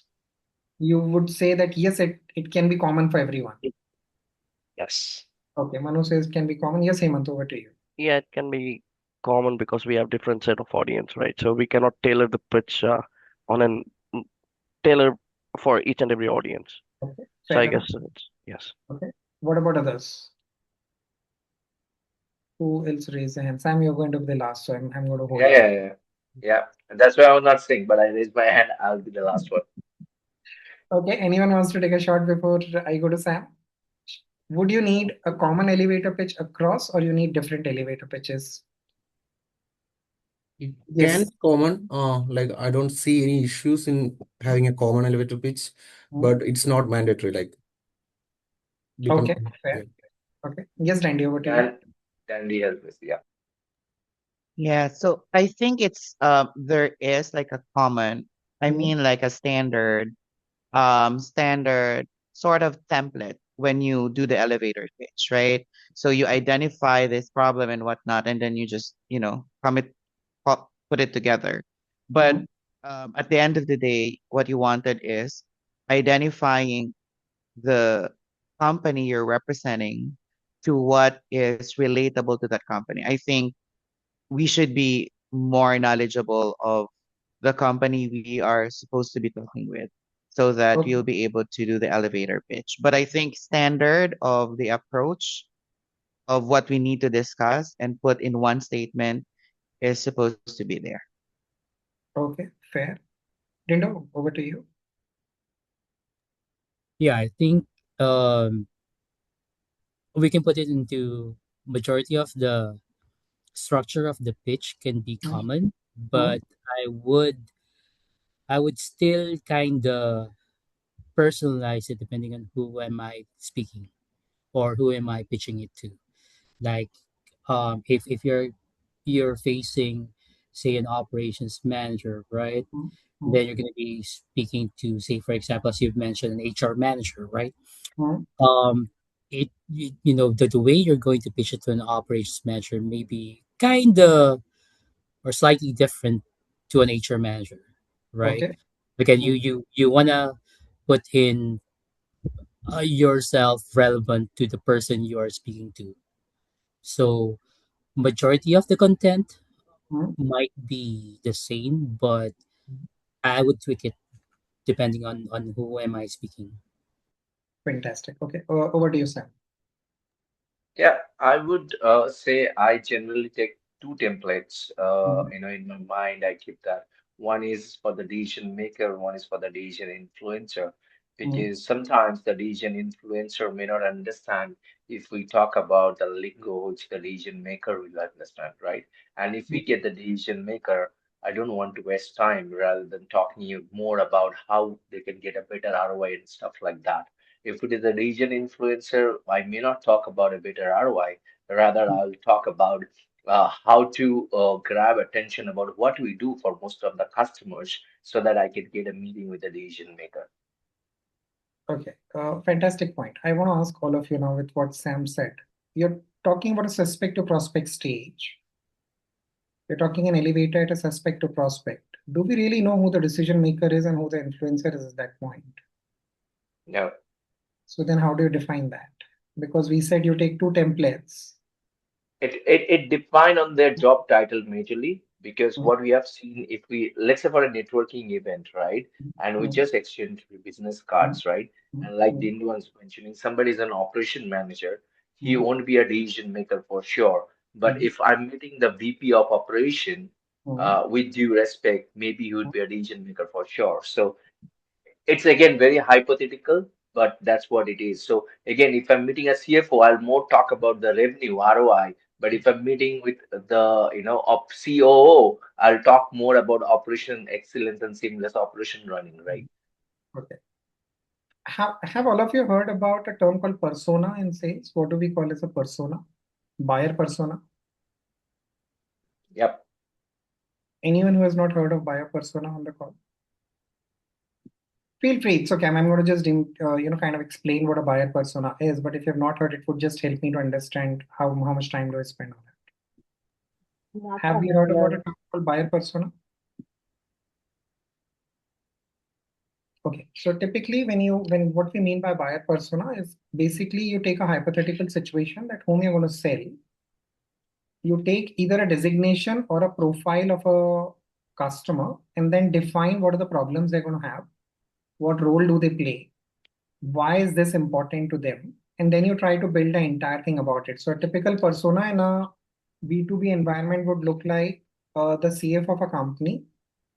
A company would have a problem with a taxation system, right? Let me take example of taxation. That in a taxation, a persona would be a CFO. Why? Because he is the signing authority. He has to pay the taxes on the time and he has to ensure that the organization remain compliant. And it's one of the key important thing for organization to be compliant to the land of the law. And hence it becomes a buyer persona for you, one as CFO. For the same taxation solution, CEO would be another buyer persona because he owns the responsibility for that organization. So persona is a term which we typically use to define who are the different stakeholders who will be part of the buying journey. Okay, in simple terms, a persona is a stakeholder who will be part of the buying journey. So as we move forward, we're going to use the term persona, and hence I asked to clarify that what does a persona typically mean. What Sam and Dindo just said is that if my persona changes, my conversation would change. That's exactly what they told in short terms. That if I change the C of designation, my conversation would change. VP is one persona, operations manager is another persona. Okay. So before I move forward, I think it's 9:30. I would give it a 15 minutes break and then we'll come back and go to these four things. The answer for all of you is no, you cannot have a same elevator pitch for all the people in the conversation. Elevator pitch differs basis on persona, which you guys acknowledged in some form and shape that if the operations manager is there, my pitch will be different. If there's a VP in the front of you, the pitch will be different. If it is an HR manager, you're going to pitch differently.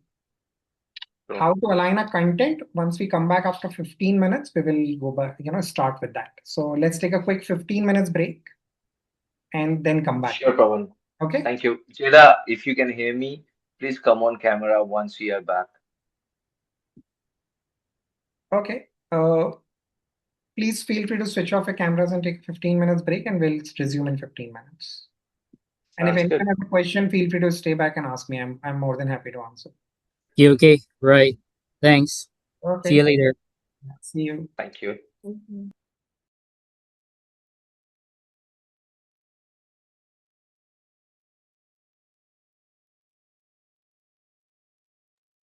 Am I? Yes. Can we pause the recording, please?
Okay, if anyone who is not on the camera, can you announce yourself if you're back?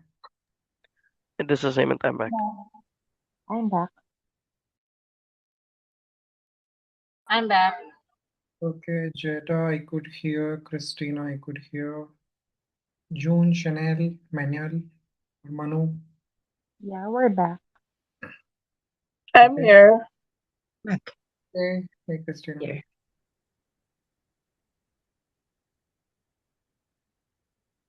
Manu, you're back.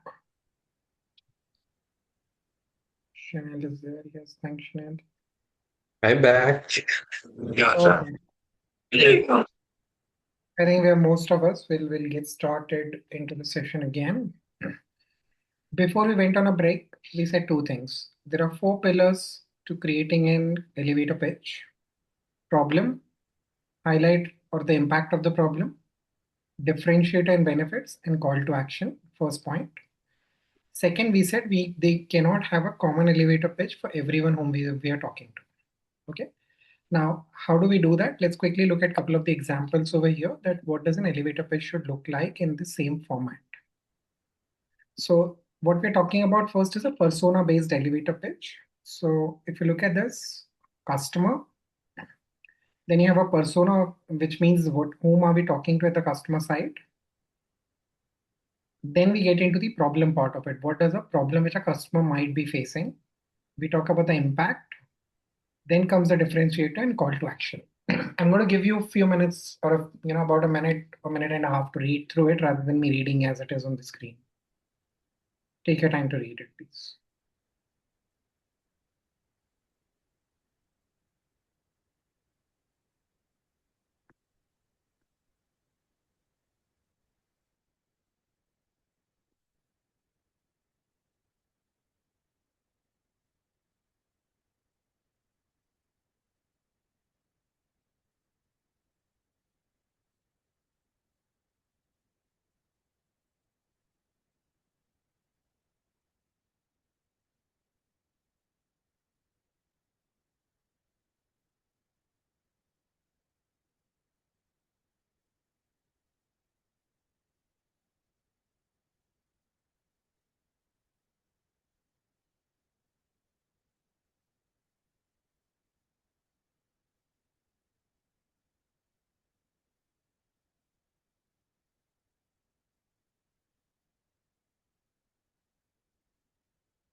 Is everyone not reading?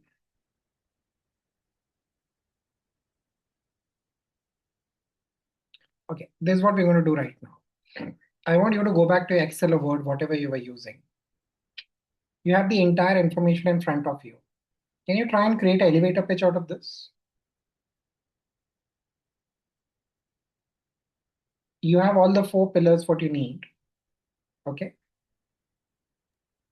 The screen with you. I want you to verbatim write the pitch. If you're going to take an elevator pitch with this information, how would you craft it? Create a customer facing elevator pitch out of this. I'm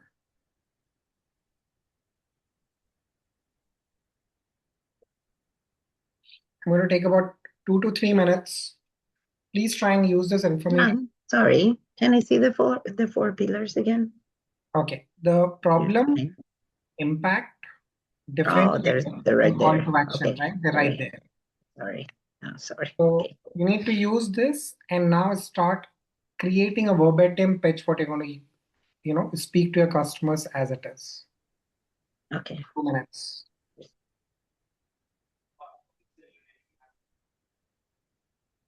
Try and write it on the Word or Excel, whatever you were using, so that I can request you to share once we're done.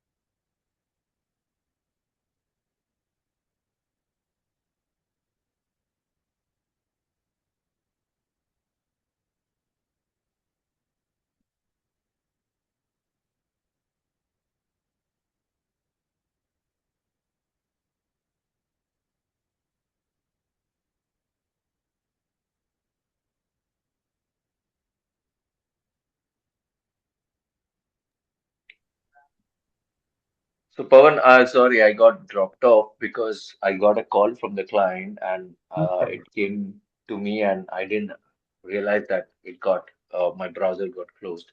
So No problem. anyway, we are doing the persona-based elevator pitch, right? So I'll just quickly tell you what are we doing. We Yeah, took yeah, 4 pillars to the elevator pitch, which is problem, impact, differentiation, and the call to action, right? yeah. Got it. Yes. Now you have it on the screen right now. There's one of the Mm-hmm. examples of the way the information would typically be available to us. Correct? Mm-hmm. For a customer, there's a persona whom you're going to be talking to, and this is what we know. Correct. Now, what I've requested the team is to create a verbatim pitch, which they would be creating using this information when they talk to the customer. So how would they craft a pitch based on this information available on the screen? Right? That's what they're doing. Understood. Understood. Okay. Yeah. Thank you. Thank you for bringing me up to speed. Yeah.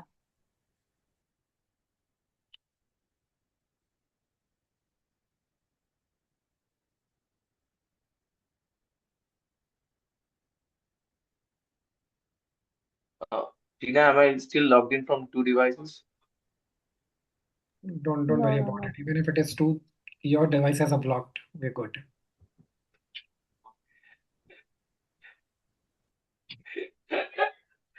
No, I think my phone got synced with my laptop, and that's why when I got the call, when I was trying to Okay. pick it up, it got disconnected. So that's why Apple sometimes play tricky. Yeah, and when you use too much of a tech to sync everything. Yeah, When two I'm planning to when two then Apple guys are going back talking to to each Android. other, when two Apple guys are talking to each other, Pawan and Sam.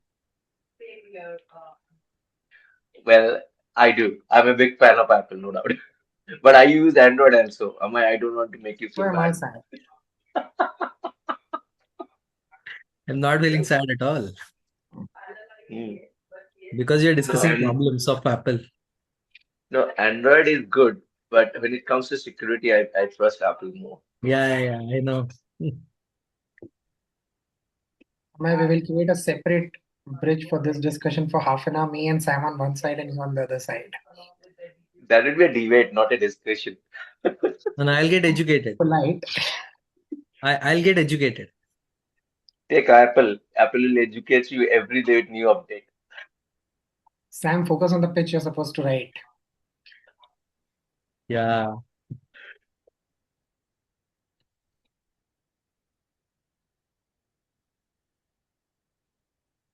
Okay, team, we need more time to write the pitch, or we are good. How many of you could finish writing a pitch by now?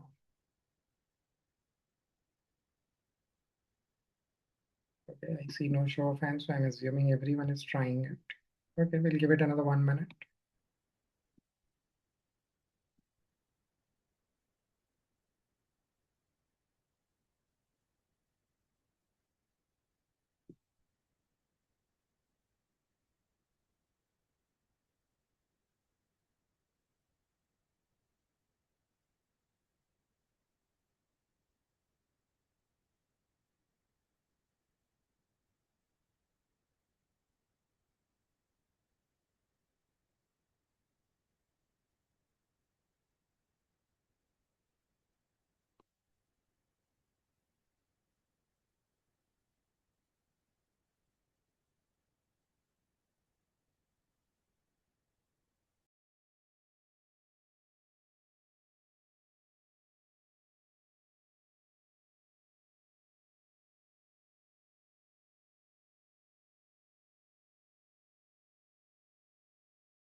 Okay, I would request share whatever you have covered. That's fine. There's no right and wrong about it. So we're not trying to kind of get it right in the first go, but whatever you have written, if anyone wants to share quickly.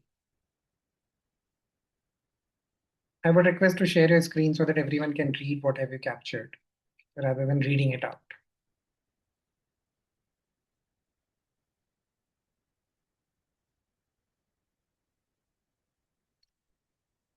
Come on, guys. Whoever wants to share.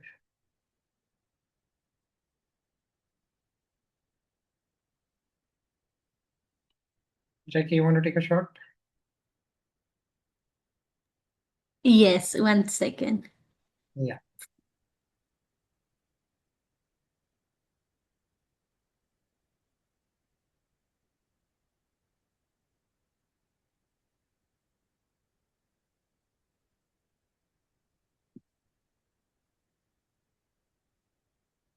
I sent you the request so I can share.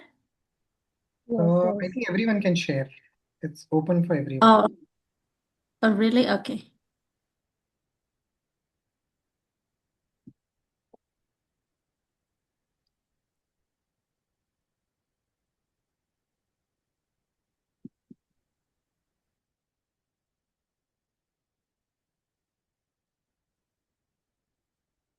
Please let me know if you're able to see my screen. Yes. The Excel? Yes. Okay, thank you. So this is what I wrote. We work with multi-floor retail chains that struggle to maintain consistent customer support during the peak sales period. Long wait times, fragment omnichannel experiences, and delayed in resolving the billing, delivery, and inventory inquiries. Fusion CX delivers retail ready customer experience solutions that combine escalate omni-channel support, AI enable automation, and trained retail CX specialists, all supported by the real-time performance monitoring. These allow retailers to protect revenue during peak demand, improve CSATs and NPS scores, reduce operational strain on internal IT and operations teams. And if you're exploring more reliable CX model to support high volume retail operations, I will welcome the opportunity to connect and share how Fusion CX help retailers deliver faster, more consistent customer experience. Okay, fair. Good. Romani, you wanted to go next, please. Thanks for that, Jackie. That's pretty detailed and nice one. Okay, I'll take it next. Can you guys see my screen? I could not see Yeah. Jackie's screen as well, but I'm not able to see Yeah. yours as well. Is it sharing now? No? Is everyone It else I is. able to think it is. Yes. It Yeah, is? big cells. then It says big cells I should be can accepted. I can No, see there it, it is. Romain. Okay. There it is. Okay, Now so please go ahead. okay, so peak sales should be exciting, but for many retail leaders, that's exactly when support breaks down. So long wait times, mixed messages across channels, and slow resolutions end up costing sales and frustrating customers, right? So that's where Fusion 6 comes in. We help retail teams stay ahead of the rush with scalable omnichannel support and trained CX agents who know retail inside and out. So issues get resolved fast, even at peak volume. How about we grab 20 minutes this week to pressure test your peak support setup and where Fusion 6 can help you protect revenue and keep customers smiling. Fantastic. That's a nice one again. Okay. Looks like you guys already trained on this. And I'm learning. You're a good teacher, Pavan. Okay. I'll stop. Okay, thanks, Romain. Anyone else wants to share?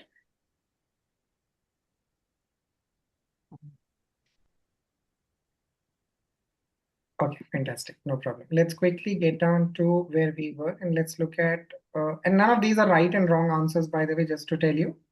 I'm just going to showcase it differently. So now these were the 4 pillars which we had, which we were using, and this is one of the ways to phrase it large, okay? And again, I'm saying, repeating myself, there's no right and wrong here. Whatever you did is also correct, and this is another way to phrase it. So it's just our version of it.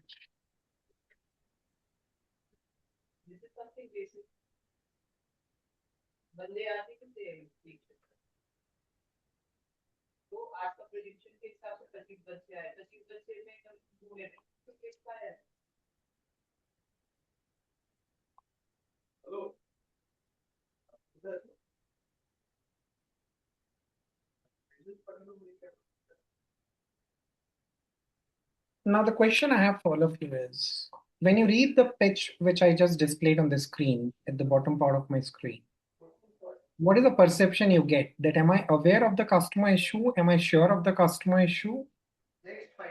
Which is it? Am I very sure what the customer has that challenge? Or am I guessing that the customer might have that challenge? I think you're just very specific of the current situation of the customer. Mhm.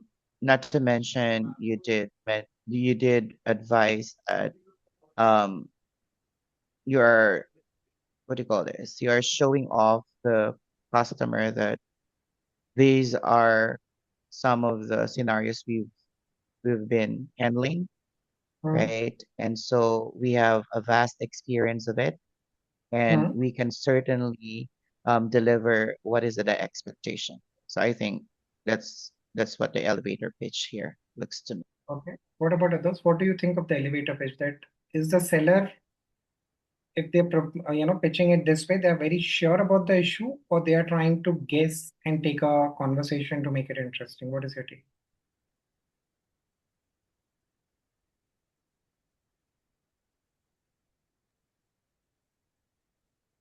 No, I think it's targeted. It's not just creating interest, but it's targeted the fact that he has mentioned the capabilities based on the experience supporting the same retail brands. Okay. Yes, Dindo, over to you, please. Hey, thanks, Dandy. Sorry. It's creating interest. If you're asking Pavan if the pitch or if the pitcher is um fully sure in terms of the actual need, well, not much, because based on the information that has been provided, I mean, it's fairly vague. It doesn't have any factual content on it in terms of value. But if you're asking about if it's aligned to the information or based on the information um, given or based on the available information, then yes, it is aligned. Oh, fantastic. The reason I asked that question is, go back to suspect and prospect again. That's the time when you don't know what problem does customer have. And the first pillar of elevator pitch is a problem. So how do you understand what the problem is? Where is that problem coming from? And I'm asking because no one asked me this question till now. That how do we know what problem does customer have? We are at a suspect to prospect stage in a sales journey. And I'm asking to create an elevator pitch based on a problem. So how do I know what problem does customer have?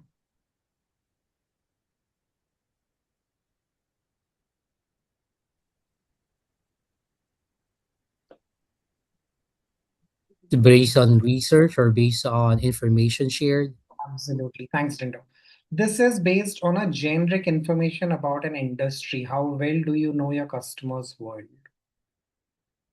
So if you look at the way the pitch opens over here, sorry, many retail brands we work with, it doesn't claim that we know you have a problem.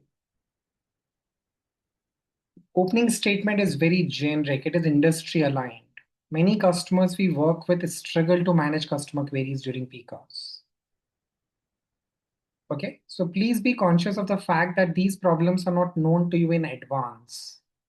These are knowledge what you have gathered, or this is a research what you have done, and then you're basing your elevator pitch on that problem statement. Fair? So be conscious of that. And that's why we said you cannot have one elevator pitch. You're going to need multiple of them. So in retail industry, there would be 3 or 4 problems. You will have to probably define 3 or 4 elevator pitches based on those problems and who the audience is. Fair? Now, if I change this IT or operation manager to the CEO, would a problem statement change? If the persona in this pitch Today it is head of customer operation or IT operations manager. If I change this to the CEO of a retail store chain, would the problem statement change? I don't think so. Yes. It's in the impact might Think slowly get yes. adjusted. It'd probably remain the same. Okay. But would you phrase the elevator pitch the same way? No. Slightly different because Go ahead, Roman. I'd slightly differently phrase it a little bit differently. But like I said, I'd make the changes where the impact statement. Slight adjustment there, but I'll keep the problem statement as is. Perfect. So I might have the problem statements, which are key problems for a given set of customers, and I'm going to leverage that problem statement to use my elevator pitch.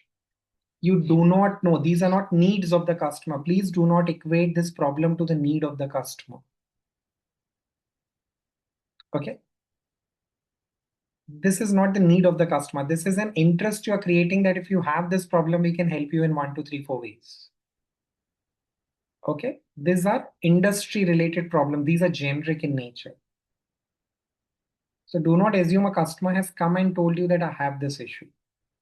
Because in a suspect to prospect stage, you don't know. Is everyone good with that? Any questions in your mind? All good. Okay, fair. So the point we were trying to make is, sorry, again, the chat box keeps distracting me. So if it is a CEO, probably as Romain said, my impact would not be on a CSAT or an NPS, but the lost revenue. As a CEO, I would be more worried about the revenue part of it, that how much money am I losing as a business because of this, right? One of the perspectives. So my conversation on impact will change. Will I bring out a differentiation separately? Probably yes. I can then talk about that we have helped companies, reduce the revenue loss during the peak hours. So every time a persona changes, your elevator pitch is going to change. And you can do this on the fly, by the way. If you're talking to the CEO, you would typically know what are the KPI or KRA or KPIs of the CEOs are. You're going to take one problem statement, you're going to make an impact of that created in that sentence, bring in your differentiation, and then the call to action. That's how you're going to do it on the fly. And once you start practicing it, you would be able to create an elevator pitch in less than 30 seconds in your mind, because these are 4 pillars I have to integrate into a conversation. And that's what it is. So going back to Dandy, I think you asked me earlier, on an email, can I use this? Now, how do you feel about it? Can you use the same thing on an email? Did Dandy step away for a while? Yeah, he did step away for a moment. Okay. But how about others? Do you feel you can use this on an email as well? The last part of the screen, can that be used on the email as well? For me, I would say yes. Yeah, absolutely. Yeah. So when a customer reaches out to you and you're in a suspect to prospect stage with them, this is a good framework to use whether on an email or a call or on a person, right? In a conference setup anywhere. Because you're just trying to create a relevance with them in a very, very short 30 seconds conversation. I do not want to write a 2-page long email or give them a brochure of my company in the first conversation because no one reads it. Okay. Let's take a quick example, one more example on this. We're going to change the industry. We're going to the telecom or ISP conversation. Persona is the head of customer experience over here. Problem inbound call volumes during a specific phase. Impact is a churn. We have a differentiation, and then we have a call to action. I'll let you read before I give you the pitch part of it.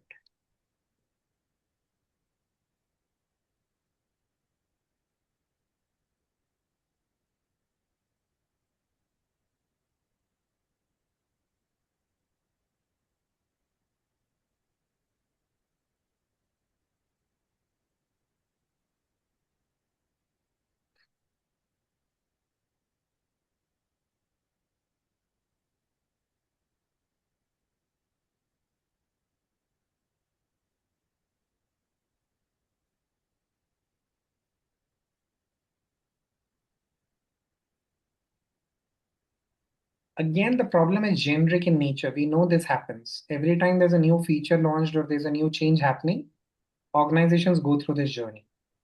So it's a generic and industry related problem. One of the ways to frame it could be this. Again, look at the first few words. It is generic.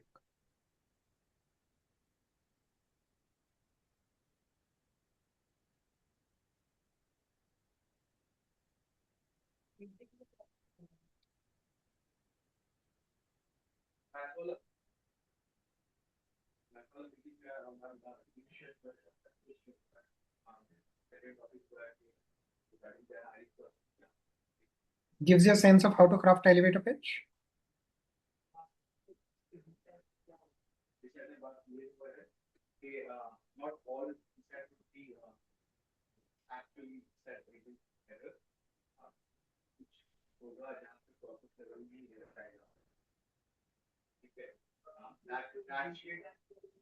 Again, go back to what Amaya would have told you about the AI tools when you were trying to figure out your meeting preparation. If you do not get this, use an AI tool to quickly get what are key industry issues in this given scenario. Okay, this is when you have time over an email. But if you're in a in-person conversation with someone, probably you might not get that window. But then, as we say, product and industry knowledge is a basic hygiene. Right? Product and industry knowledge is a basic hygiene in a sales conversation. So we assume that you have this insight into yourself already. But if not, it's good to go through the AI tools and prepare yourself for a given industry. All of you work in a certain industries, retail, big tech, telecom. You can just do a quick Google and keep yourself ready. You're prepared for these conversations at any given point of time. Any questions till now? Does it align the 4 pillars and the way we are crafting it in the bottom part of the screen? Yes. What I see is that you always have to acknowledge the problem first, make them understand, make them know that you understand the issue, and then offer what you can do to solve it. Absolutely. This is like when you go to a doctor or astrologer, what do they do? They first try to create that relevance with you. When you speak about a problem, they try to understand, they ask you a few things. It's basically creating relevance for you, right? Then they also ask you, okay, how big the problem is. How much is it hurting or how much is it causing a trouble to you, right? So these are all relevance creation points. Please remember this has to be used in the same sequence largely most of the time. Okay, you can't have an impact first and a problem later because then it loses its meaning. So start with a generic problem and ensure that you have an impact. And if you can build in a number around an impact, that is great. So one way to say is that, many telecom providers we work with struggle during peak situations. And we have seen a churn rate of about 5 to 10% or 8% or whatever reported number you have. That creates a furthermore impact on it. But then please be assured that your data has to be justifiable. Don't throw the numbers off the air. It is going to get you into trouble. If the customer is knowledgeable, they're going to pin you on that, and then the conversation goes southway. Okay. Be sure before you key in a number, but a number can create a lot of impact. And a differentiation is not about your sales pitch. Again, don't try to go very long on a differentiation. It has to be very crisp. And call to action, I don't have to worry about. I think all of you are very, very great with that. Okay, call to action is very clear in everyone's mind. So that's the easier part of the conversation. Any questions till now? Are we able to get four pillars aligned to it? Gives you some idea how to craft an elevator pitch? All good. Okay, none of these are, it will not take you more than 10 to 15 seconds to read that statement largely when you're verbally kind of executing it. So you're well within 30 seconds to 2 minute window. Right? Let's quickly try and do this individually. Okay, now we're going to get into a workshop.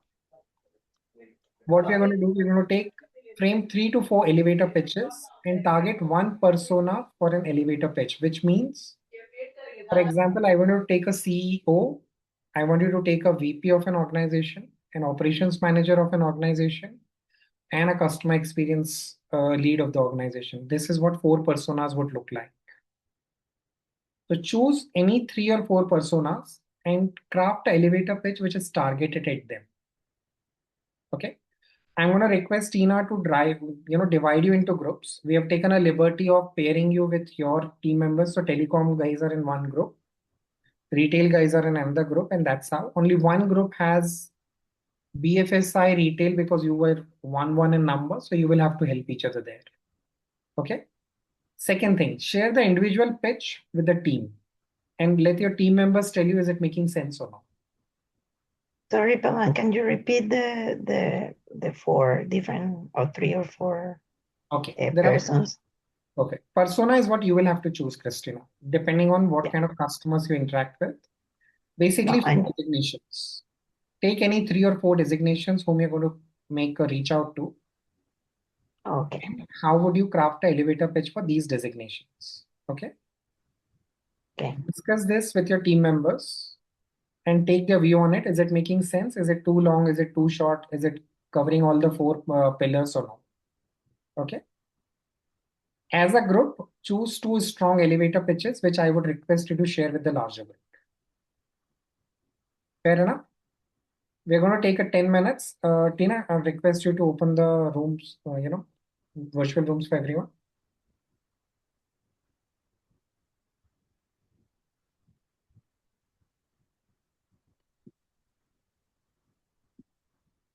The breakout rooms are open, everyone. You can please join into your respective rooms.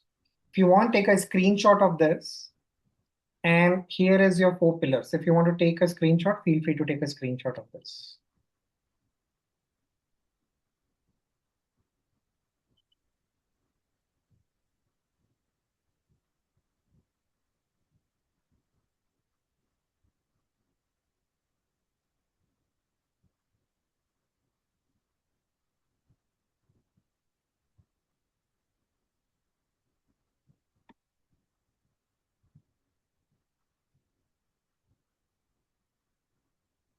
Chanel, Jackie, you would want to join the rooms?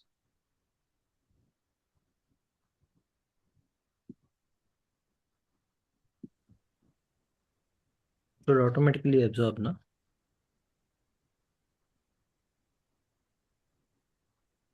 Jackie, you might want to join the room you're assigned to.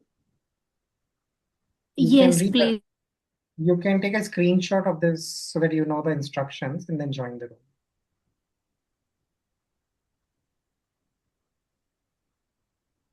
Chanel, you there?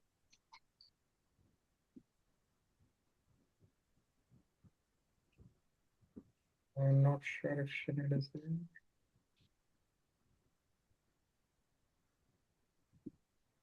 Are you able to see the breakout rooms? You will not be able to see the breakout rooms because you are a participant. No, that is okay. I am not even able to see anything. So you may probably need to add me in the co-host. Which one you want? So should I add you?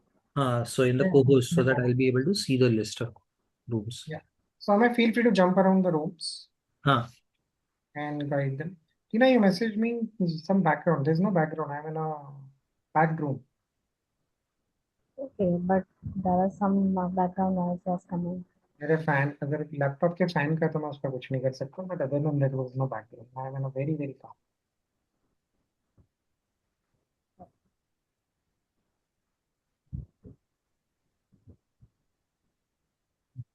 Horizon vertex. Is you okay? Am you able to see the group? Yeah, now? I am able to. Okay. So I'll start from the bottom. yeah, feel free to jump around. That's okay. I'll give them a minute or two and then get in. Before you jump in, Amay, there's all good. This is going good. In fact, your speed is better than mine. They are liking. We came back to the main.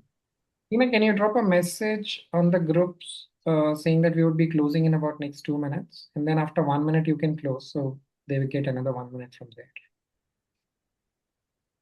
Yeah, sure. I'll drop a message in the into chat.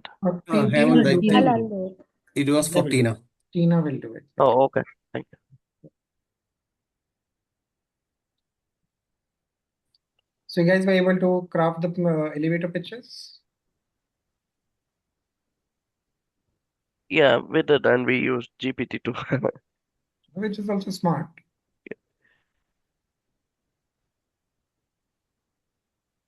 No harm in taking some support. It's like an open book exam, right? Yep.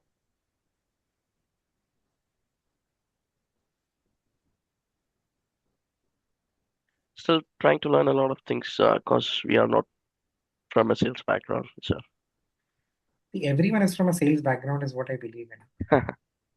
All the interviews you have given, you were selling yourself. Yep. That's right. Yeah. So then you know sales better than anyone else in the room.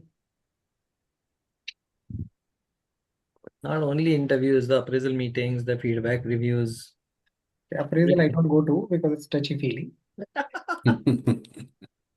Can go either ways, depending on where the conversation is. So I would not stick to that. Every sales will not happen, right?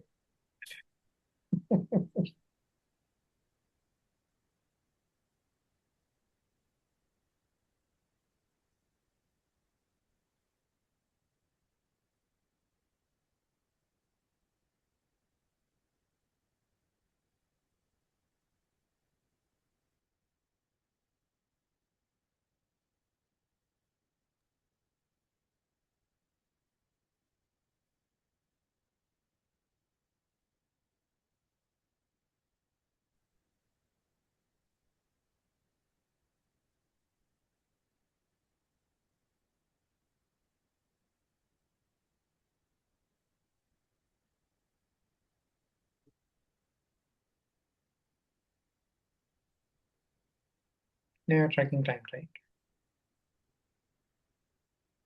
Tina? Yes, I've closed the Zoom. Okay, I've closed already. Fantastic.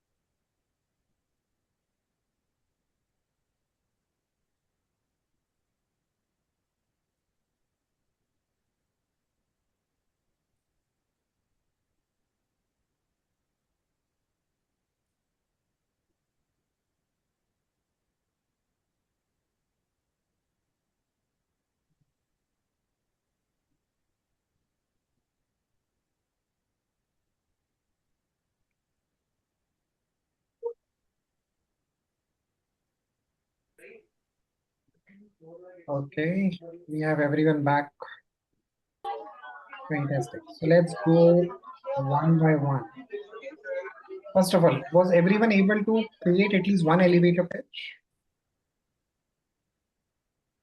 Anyone Yes. who's stuck with even one elevator pitch? Yes, Yeah, we're we were good. able to. Yes. We were. Okay, I see a lot of thumbs up, so I'm happy about it that we are able to create at least one elevator pitch, which means you get a drift of what we are trying to achieve over here. Now let's come back to the second part. As a group, I would request you to share one or two elevator pitch which you have created. Let's go one by one. Tina, would you want to call out the room names? You would have them handy, Yes. please. Team Horizon. Team Horizon. Who were the participants? They might not remember Team who? names. Dito, Sorry. June, and Pumed. Okay. Over to you guys. You want to share? Okay, yeah, we're gonna share a screen. I was just trying to fix it out. Okay. Okay. All right. Let me share my screen. All right. Oh my gosh. Oh my gosh. I keep on forgetting how to share screen because I don't normally use Zoom. Can you guys see my screen now? Yes, we can. We're to use the Teams. That's the thing. Yeah, I'm really used to Teams. Okay, so So we did it based on three different subsets or personas, my apologies. Okay. So we did it based on an operations manager, a VP, and a CEO, right? So what we'll do is I'll tell you what we did it on. So the problem is that it's an attrition related concern with regards to high churn in staff to handle concerns with speed and quality as well. The impact is poor customer experience, high wait time, and customer churn due to the impact of staffing and agent frustration, right? Now for the elevator pitch, and I will go to the one for the CEO because I think we really like that one that we did. So growth should feel exciting, not fragile. But when attrition creeps into customer operations, speed drops, quality slips, and suddenly customer experience starts eroding revenue and brand trust. The erosion shows up where it matters most: lost revenue from churn, higher cost to serve, missed upsell opportunities, and brand trust taking a hit in moments that define the customer's loyalty. Fusion CX helps turn that around. We provide telecom specialized customer experience teams with low attrition delivery modules, built-in quality controls, and rapid ramp capability so customer experience stays strong. Even during the staffing changes and high volume moments, let's connect this week to see how stabilizing customer experience operations can protect customer loyalty, strengthen your brand, and support sustainable growth. Fantastic. And how would others rate it? Is this aligned? I'm sorry? Three groups. What do you feel I about didn't hear it. Are you asking everybody or are you asking us? Everybody, right? This is good. Okay, what about others? Time to look at each other. You want to look at the next one, the next page for the next persona, or let's take a view on how do people, how does the other team members feel about it? Right. Dandy, how do you feel about it? Coming from coming from a team member, I would say, we this is a good pitch specific to the CEO because the focus is more into the the loyalty, the branding, the churn, the revenue, and so it's basically fitted to the person that we're talking to. Okay. And the basic foundation, the basic structure in terms of the pitch, the customer, the persona, the problem, the impact, um, the the everything that goes with it, um, the call to action, everything that goes to it is in there. Fair. Jeda, what do you feel? Is this aligned to what we just discussed on this file?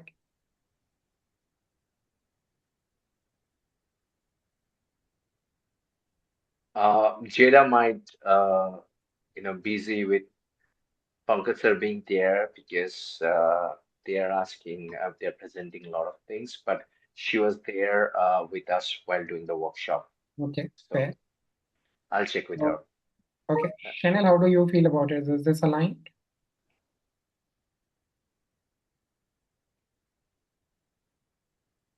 Chanel? In the case that they get approved, yes, they will be able to jump in the training starting today, sir. Can you guys hear me? Yeah, we Yeah, can. I can. Yes, we can. Sam, 1 second. RC just pulled me on another call. Can you just give me a second? I apologize. Sure. Okay, no problem. Yeah. That's fine. Okay, anyone who does not agree, let me reverse the question. It makes everyone's life easier that way. Anyone who sees a problem with this elevator pitch?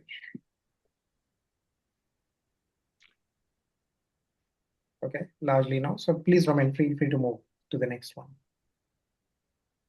Okay, so the next person that we did was a VP, right? So attrition doesn't just affect staffing, it disrupts performance. When experienced agents leave, resolution times increase, quality becomes inconsistent, and the team struggle to keep up during peak demand, right? Now, the impact is felt across the business: higher wait times, repeat calls, missed service commitments, and increased customer churn, all while operational costs rise and leadership attention shifts from optimization to firefighting. So with Fusion CX, where we can help is we can stabilize and scale operations with telecom, specialized customer experience teams, low attrition delivery models, of course, built-in quality controls and rapid ramping capabilities for speed and quality. So, and the customer experience remains consistent even during the staffing changes and the volume spikes. So we could connect this week to assess how attrition is impacting operations and map a customer experience model that reduces the wait times and improve quality and protects your customer retention. Okay, again the same question. Anyone who disagrees or sees a challenge with this elevator pitch? That says no. So thumbs up to the group Horizon. Fantastic.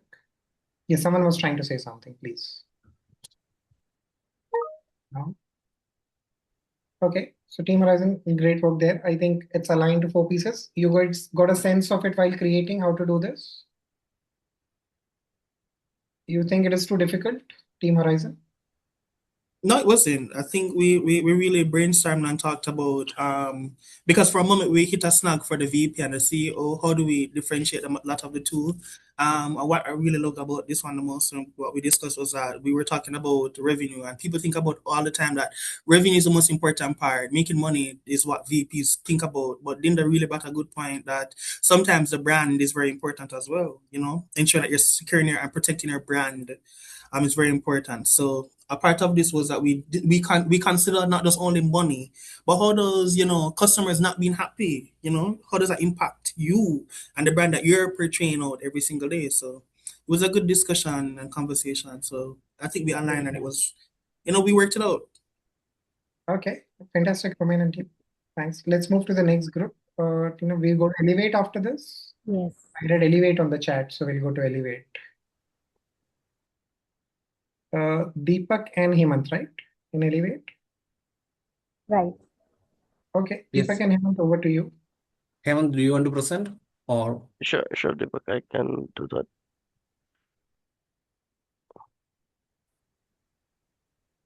Let me know when you're able to see my screen. We can. All right, so the problem is about the onshore cost and the volume spikes. So for the person of head of the operations or VP, my pitch would be like many telecom operators experience sharp spikes in TDM disconnect volumes during carrier migrations, network changes, or compliance cleanups. This surges put significant pressure on onshore operations, driving up costs while increasing the risk of SLA misses and delayed resolutions. At Fusion CX, we help telecom providers manage high volume disconnects through a scalable offshore operating model, proven process controls, and clear escalation governance, driving cost reductions without compromising turnaround time or operational stability. Would it be helpful to explore how we can help you manage TDM disconnect volumes more efficiently while reducing onshore cost exposure? Fantastic. Anyone who feels a challenge with the elevator pitch? Is it okay, Hemant, if I could request to increase the font size? Sure. Yeah, so that if someone wants to read it, it's far easier. Okay, let's move to the next one, Hemant, given no one has an issue with that. Yeah, this is for CEO, and I want to talk more about the branding. So for the CEO, my pitch would be telecom operators handling TDM disconnect often face spikes against the problem is the same. Rising onshore costs, which can strain teams, slow processes, and impact customer satisfaction. At Fusion CX, we help companies like yours manage this high pressure periods by combining skilled CX teams, process automation, and flexible resource models. This not only reduces your operational costs, but also protects brand trust and ensure a seamless customer experience during peak workloads.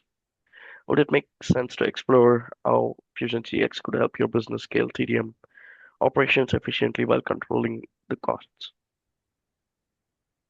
Okay, fair. For the CFO, I want to talk more about the cost savings. The pitch would be whenever telecom operators go through disconnects, the workload can spike overnight. Suddenly, the cost will raise, team gets stretched thin, and it becomes harder to keep things running smoothly without overspending. At Fusion CX, we step in to take the pressure off. We bring in experienced CX teams and flexible staffing so you don't have to carry the full cost burden in-house.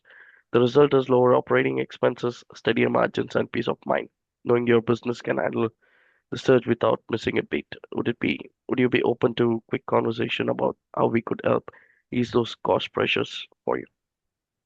Fantastic.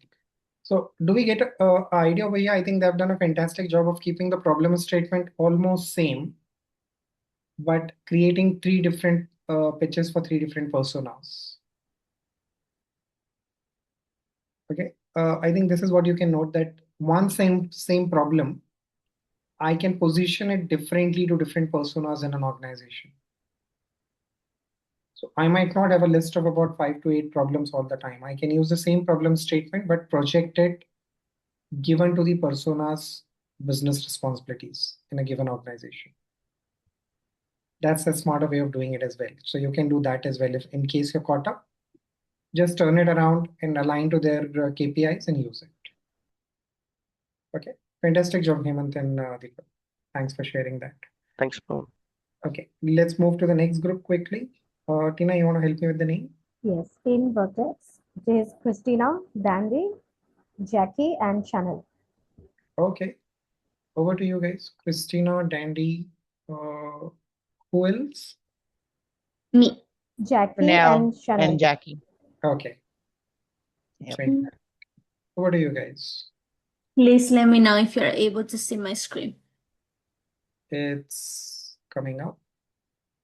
Now we can. Yes. Okay. We create one for CFO. Okay. Many organizations face rising support costs with limited visibility into efficiency and ROI. Fusion CX addresses this by delivering scalable customer support with the strong financial controls, transparent metrics, and predictable cost structures.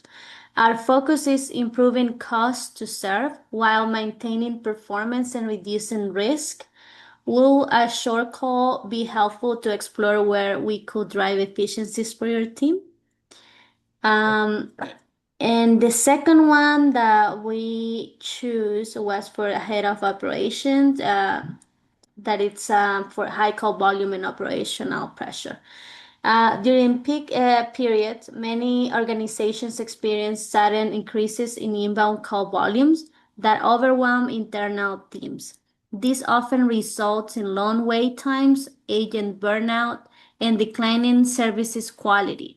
Fusion CX provide scalable customer support with trained agents, flexible staffing model, and real-time performance visibility to help manage volume spikes without sacrificing customer experience. Would you be open to a brief conversation on how Fusion CX can help stabilize operations during high demand periods? Fantastic. I have a question for this team. Something is missing in your first pitch to the CFO. What part is missing?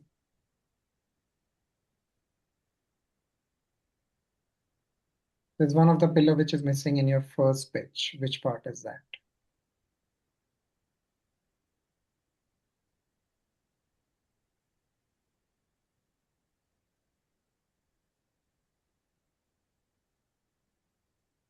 Break down it into 4 pillars, what we spoke about, and then see which one is missing. Yes, Deepak, please. Impact. Absolutely. You need to look at the impact part of it. Your first statement is a problem. And then there is a straight differentiation what you have got into, but the impact statement got missed somewhere. Right? The Yeah, first agree. pitch. Yes. Agree. Yep. Right? The Agree. impact part is missing. So you need to add up the impact of that. What is the impact of efficiency and ROI? And then it is going to look perfect. Okay? Okay. Got it. Yes. Yes. Now it doesn't, when you try and read this after adding impact, you will see the difference on how will it land. Yeah. Fair? Okay.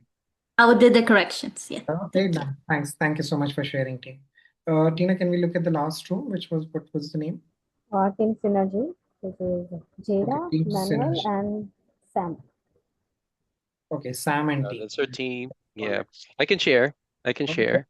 please. Hang on. So there you go. Let me know if you can see my screen now. It's coming up. Yes, we can. All right.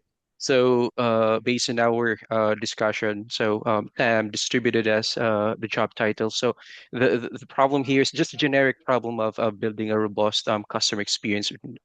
And then Sam did the VP of CX, targeting seamless operations, Jadaf, or as a COO, targeting ROI, and me, head of procurement, in terms of onboarding the right partners. So let me just highlight here the HOP. Okay. We've heard earlier about the VP for CX, COO, and all that. So HOP, beyond customer experience partnerships, many partnerships in the CX industry today struggle with unexpected cost increases after contract signing and unclear pricing structures, including hidden fees and complex rate cards. At FCX, we have a strong track record of delivering exactly what we commit to, both commercially and operationally. Our pricing is transparent from day one, and our partnerships are built around predictability, accountability, and high quality customer experience. This approach has helped us maintain long-standing relationships with our current partners with no material commercial disputes to date.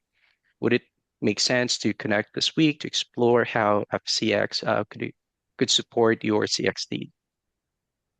Okay. How does that Quick sound? question to Manu and team. You have all the 4 parameters, but you have jumbled them up. You have misplaced the sequence. Which one is misplaced as a sequence over here? You've got all 4, but the sequencing is not right. Sequencing. Yeah. So what is wrong with the sequencing?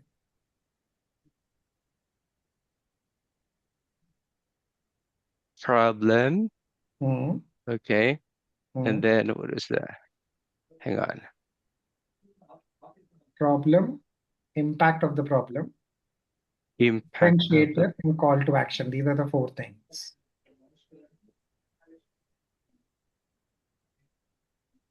So which one impact is not aligned? differentiator. Hang on. I'm not answering. I'll give you enough time. You can take your time and answer this. The team can contribute. Okay. Sam, others, Chanel, if you guys want to answer that question.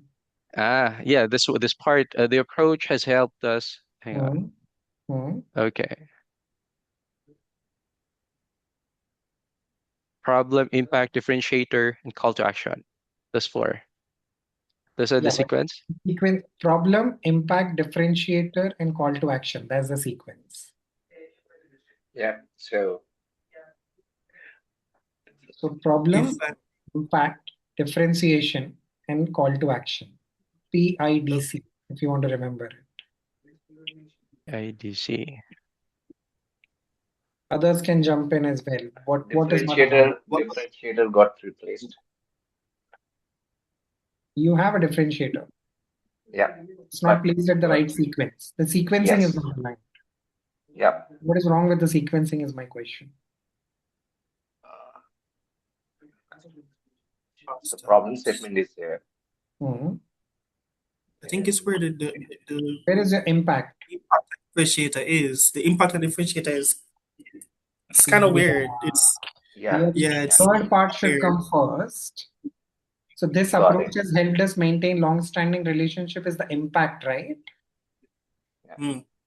That should come after the problem statement. This one. Yeah, and this then should fusion. But the things here, we can't just simply replace it here because things are, mixed up. Yep. Okay, so what would it look like, Manu, is that beyond customer experience, you go with that sentence. End it with hidden fees and complex rate cards, correct? Yeah. Then you say the impact, that this approach, you will have to change this a little bit. Say that in absence of this approach, it leads to 1, 2, 3, 4. So that will become an impact. Mm-mm. Correct? Yeah. So partnerships do not retain because of these challenges. That is the impact. So you highlighted the challenge Yeah. first, correct? Correct. If you do not follow this, the partnerships do not strain, do not stand very long.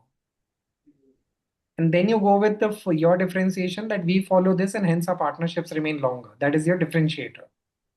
It is the third para. Mm. Got it? Got it. So impact needs to come out. You got the first and third right. The word of the impact has to get involved over here. Because otherwise it becomes like in very general terms, it becomes like a sales pitch because they don't know what they're losing if they do not go with you. Correct? So the Yep. impact has to change.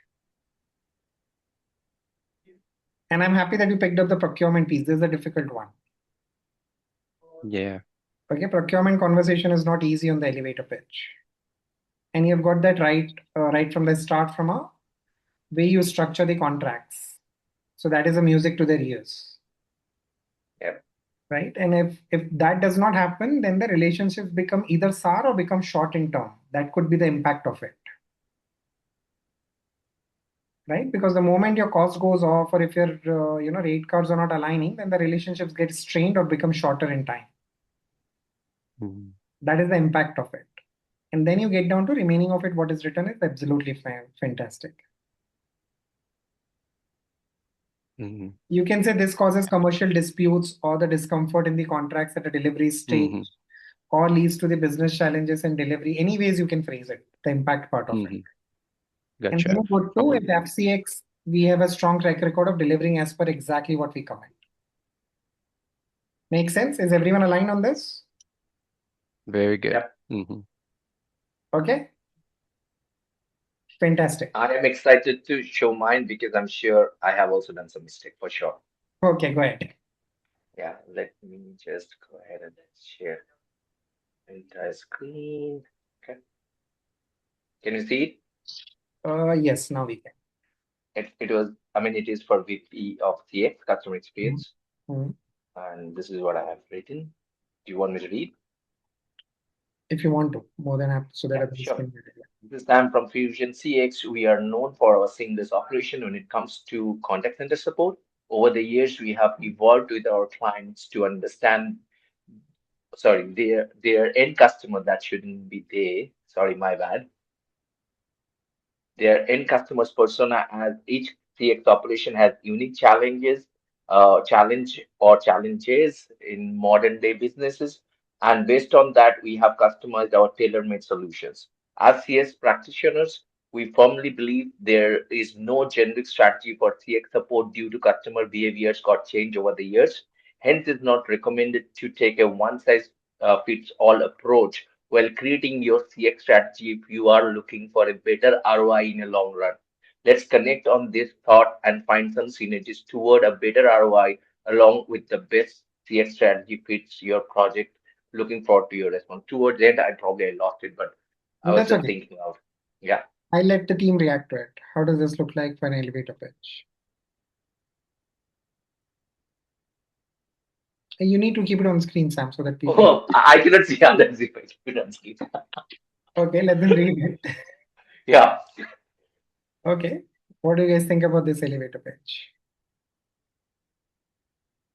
Again, went off. Hey, it's Okay. gone. Yes, that is. Yeah, go ahead, go ahead. Sorry, my bad.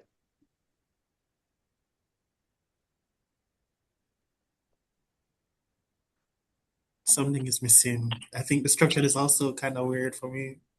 Okay. That's I'll what I take realized. Fair. Roman is being very, very transparent.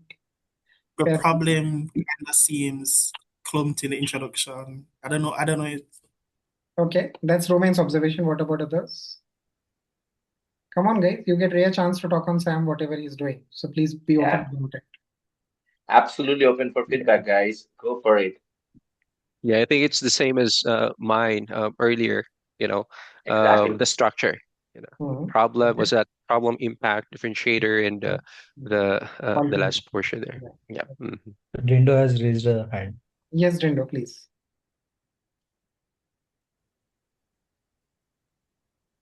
Sorry. For me, if we're gonna go with what we have been discussing in terms of structure for elevator pitch, I would say this is generally putting the us as a differentiator, but not necessarily, if you're going to yeah, if I'm the customer, I'm gonna ask, I mean, what's in it for me? I mean, you're giving your capability, but not necessarily, how can I basically align it from what I need? Perfect. Okay, fair feedback, Dindo. So, Yeah. Sam, in the first thing, I'm like introduction part is fine. We all do it, correct? But then the problem statement has to be far more stronger, Got it. correct? That's the Yep. hook. That's the hook. Yep. So if the problem statement is not aligned, then it becomes a challenge, Agreed. correct? Agreed. So what you're doing is you're starting with what are you good at? We are known for, which ideally is not the elevator pitch conversation. You bring yourself later in the differentiation. The Got it. first part, the problem is focused on the customer, not on yourself. So the first statement is focused on the customer. So what Dindo said is exactly what is going to happen. I can't relate because you opened with about making it about yourself. So as a customer, I cannot relate to this. Got it. Correct? So the first part has to be about the customer. Then second, why should they think about it now? That's the second part of it, which is the impact of the problem. Got it. So you're making them realize that if you don't solve it now, you have an issue. It's more like creating a FOMO. Exactly. And then you bring yourself into the conversation. Got it. Correct? In short time, you're saying you have a problem. If you don't solve, you're going to lose 1, 2, 3. And you bring yourself in that, yes, I can help. Do you want to talk to me? That is what you're doing in the pitch largely. So if you make starting about yourself, then the customer loses interest very quickly. Got it. So probably it's again as what Manu said, it's about rephrasing it up and down. So the first part is about the customer, what is the problem there is. Then you can bring about yourself that we have been good at it. Got it. Correct? Or you could say that we have helped customers diverse the customer experience strategy. Correct? So that becomes about you as a differentiator. And then you say that, can we talk to you? Got it. I was quite sure after seeing the way Manu's feedback and even you given that I have done some mistakes for sure, and that's why I wanted to share upfront No, because absolutely fine. And I think the objective of the exercise is to ensure that all of us kind of learn together. I'll take a pause before I move to the next thing and ask, is anyone who is not clear with this right now? Thanks for the feedback, team. Now the next question. Do you think this can be created on the fly if you practice it enough? Yes, definitely. Definitely. Oh, yes. Right. As long as you're active listening to your customers, you can create it. Yes. So hence it is something which is a very simple 4-pillar framework at a suspect to prospect. Before you make a call, you know whom you're making a call, right? And then you can just craft it on the fly. Okay? That's an elevator pitch for you at a suspect to prospect stage largely. Now tell me what would it look like if the customer is in a different buying stage? Probably you're entering an opportunity late. Okay, then what would happen? Do we all understand what do I mean by you're entering an opportunity late? At the start of the conversation, Sam made a point, right? That, for example, customer is giving you very clear needs and everything. What does that mean? That customer is in an advanced buying stage.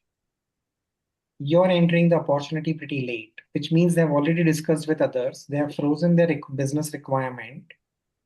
They have taken a couple of quotes from some other partners. And now you have approached, so they are talking to you, but their conversation is very, very clear. that I need 1, 2, 3, 4. So would an elevator pitch apply in that scenario? Differentiator. Okay, Hemant says differentiator. So you would only use the differentiator part, Hemant, or you will use the entire elevator pitch? I would use the entire elevator pitch, but I would have a more strong differentiator. More stronger differentiator. Okay. Yep.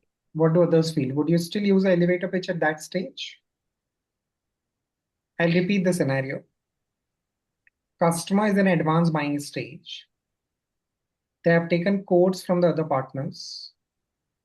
After that, you're trying to approach the customer. And when you try to approach, they give you a very clear requirement, business requirement of what they have. Would you still use an elevator pitch? I would say no. I think we should go. Oh, Go ahead, go ahead. okay, Go I ahead. think we should go with sales pitch at that time. Exactly. I was saying the reason behind elevator pitch is pushing towards them again. I would say the initial stage of the buying stage, rather than we'll directly go to the sales pitch where we'll talk about, of course, differentiator, but we'll also talk about larger capabilities and all. Okay. Just because customer is in a buying stage which is advanced, does that mean you will not cross that path? Sorry, can you repeat that? Does that mean that what? I will bring you to what am I trying to tell you. Give me a moment. He mentioned, Christina, that Yeah. does that not mean that you Look won't at cross this. that path? If the customer is at selection of best and you're approaching the customer at this stage, does that mean these stages will not exist? No, this will exist, So how but will at it the play same out for you then? That's the question I have. How will it play out for you?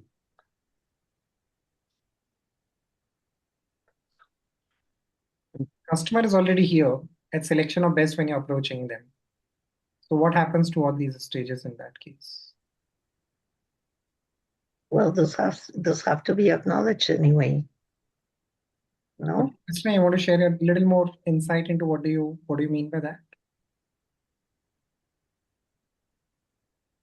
Well, but you have to go through it. Maybe I don't know. It's difficult. Maybe not in the same way, but you still have to acknowledge what they need, first of all. Okay. You're thinking right, but you need to find words to put it across. I don't know how to You're explain struggling with the it. words, but you're almost there. Yeah. I sense your answer largely that you're almost there, but you're struggling with the choice of words. I think, if I may, and I may wrong over here, I think the define of the problem is pretty much clear in customer's mind by then, right? But what we need to revisit that if there anything we can add to the problems which they are overlooked now at this stage, and we can still talk about a lot about our impact which we can bring. I mean the impact they are facing and the solution which we can bring, right? But it is it very subjective to me because it sometimes we know that they are in aggressive buying stage, but at the same time they want to make the right call.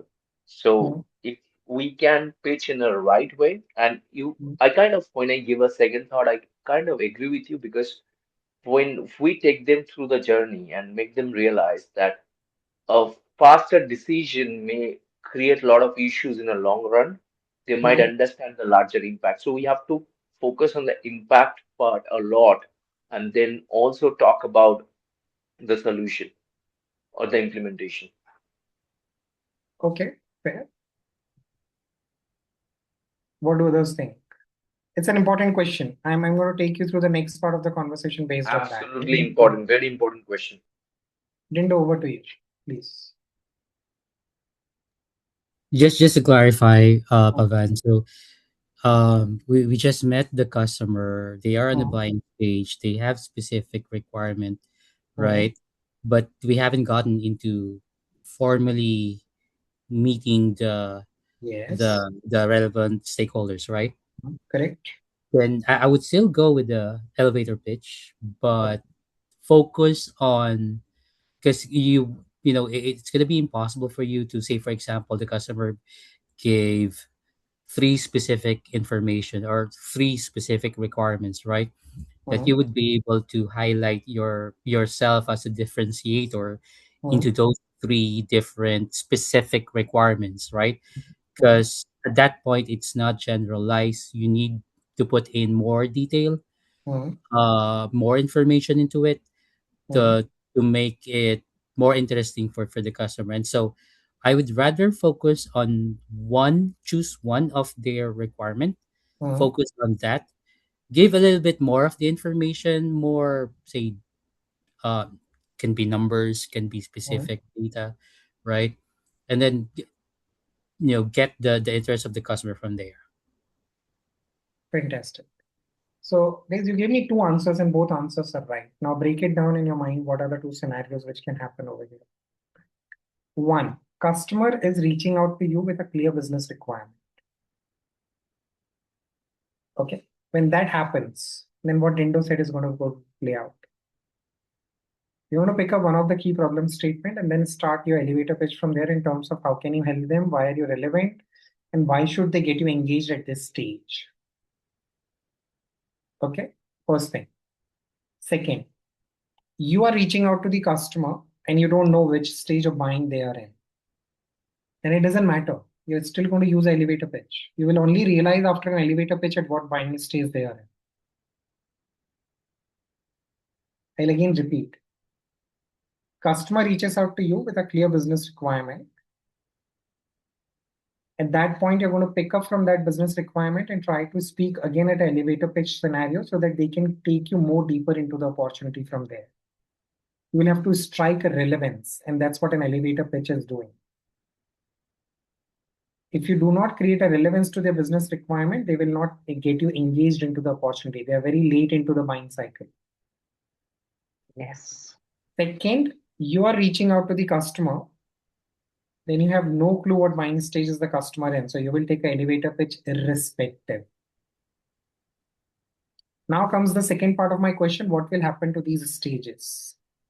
You're going to play these reverse. You're going to ask customer questions to understand what the business need is.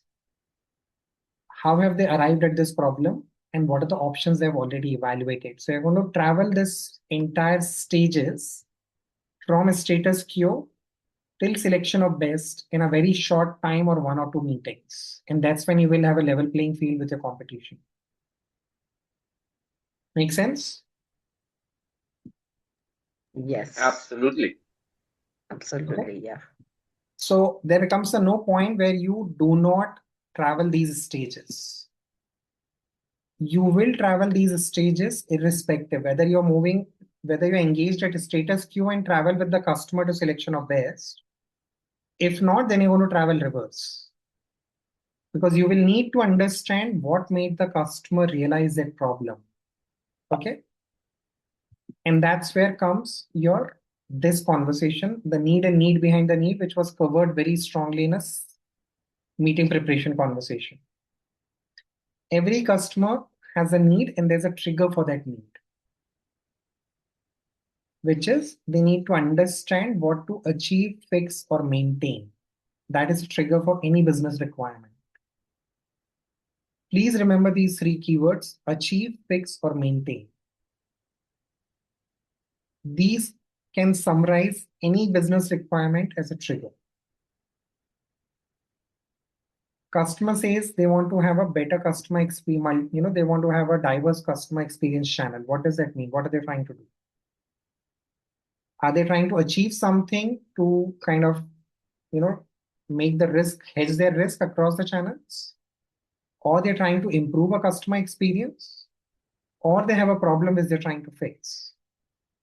Pick any business example and then put it across these three words: achieve, fix, or maintain. That is going to give you the trigger of that problem statement. Okay, most of you said staffing is an issue. What are they trying to do? They're trying to fix. I have a regular churn out and I'm trying to fix that. If staffing is causing me a cost implication, then I'm trying to maintain my cost. It's still a trigger. So please remember these three words and you will have your need behind the need largely very clear, very quickly.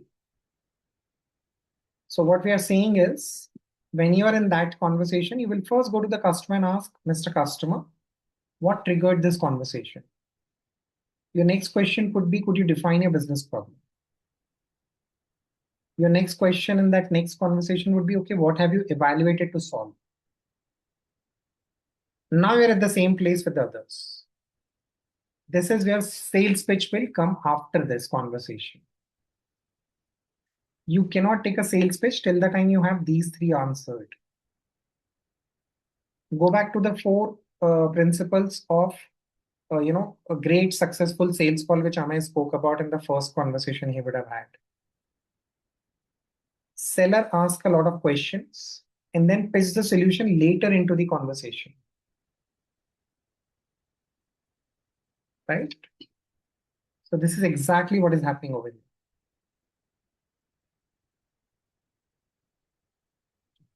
Okay. Is everyone with me? Anyone who is not clear with this? It's clear. It's clear. Okay. Now comes my next question. If the customer is at selection of best or a, say, evaluation of option, what is the probability that they will not entertain? I am Sorry, bringing a new can party. you repeat that again? Sorry, I didn't. The customer is we at, did not get it. yeah. If the customer is at selection of best or the evaluation of option stage,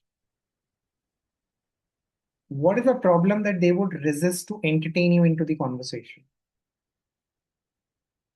Because they're already in a mature stage of conversation with other partners. You're reaching out. It's an extra work. It's going to take them a step back or delay their entire decision making. So they're going to resist or not resist. Yeah, I think number one, Mhm. it's the time, right? So they have moved to different vendors already, and that Mhm. they are already in the last stage, right? Mhm. Now, if we will be invited to move there, then the Mhm. expectation we need to fast track our movement, right?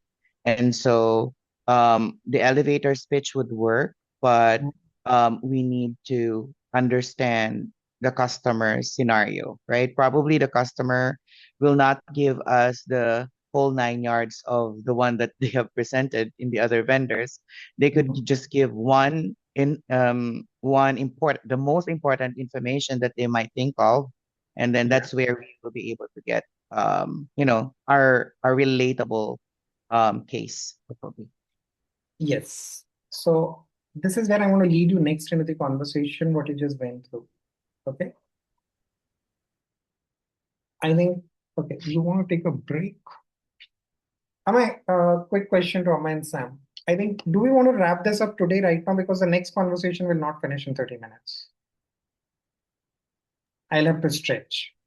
So I don't want to stretch. I think there are a lot of food for thought uh, today, Yeah. and So what you can do. I can give the Please team speak. half an hour back in their hands and then continue in the next on a Friday evening. I would need a continuance or at least 45 minutes before I finish the next topic. Team, would you like to continue for 45 minutes? I can't. I have I have a I have a hard stop. but Sorry, I have a hard stop. We'll take a break. We'll break it off here. So I have a question for you guys, and I don't know if it's possible. Can we probably take a next day to take this on instead of just looking at only Friday? Is that a possibility? So probably tomorrow we can take an hour, whatever you guys need. Mm, I don't mind, but a lot of folks are remain traveling, right? So I'm not sure, right? What we So can probably do we can also, discuss it on the side. yes, if Monday is a challenge for all of us, can we also regroup and see if Tuesday, Friday is the best days for us or not? Okay. I think we can have that conversation, Sam. Yeah. So I for think we can take it separately on our internal group, Romain, and the rest of the team, and then we can Got get it. back to your mind. But I think we can cover on Friday's session. We have already one breakdown, and we need another break for this Yes. time, I think, which we didn't take. So anyway, it would be only 15 minutes if we take that break, right? So Absolutely. I think we can just take a pause today and think Yes. about it. You guys also need a lot of, I would say, thinking to do because this is very fascinating what we learned today, right? And then, if possible, Friday we can stretch for 15 minutes more. I think we should be good on Friday. I don't want to break the topic because if we lose its essence. So I would be open to give 15 minutes back to the team rather than losing the essence of the conversation. Yeah. Absolutely. Pawan, just to and Amay, just to bring you guys up to speed, Manuel, Ted, from this particular team will be traveling to Kolkata. So Friday they might have a little jet lag, especially for both of them. So we may need to look into that what time we are starting and when we are dragging because it's almost midnight when we are ending over here, right? And since these guys are traveling, and then Saturday we have an entire day strategy meet in Kolkata, right? So Okay. we'll see if we can start early and probably we can compromise a little bit on our break timing, and we can finish. But overall, I think the team got engaged today pretty well, and we didn't even realize that this many hours has gone by because it was very, very significant topic which we discussed, and I believe everybody enjoyed today. I can sense it while everybody is participating. So thank you for that. Thanks so much, everyone. We'll start from where we have left, and we're going to start with an engagement activity. So I would request that everyone can be on time on Friday so that we can quickly start with an engagement activity from there. Sounds good. Sounds good. Okay. Fantastic, guys. All of you have a great day, evening, noon, depending on the time zone you are in. Look Okay. forward to see you guys on Friday again. Yep, Sounds sir. good. Thank you, guys. Sounds good. And if Thank you, Friday. Yes, Pavan. sir. See you. Thanks, Bye. everyone. If you reach out on Bye. one-on-one, I Bye. would be happy to take them up. Bye-bye. Thanks. Bye. Bye bye. Take care. Bye bye.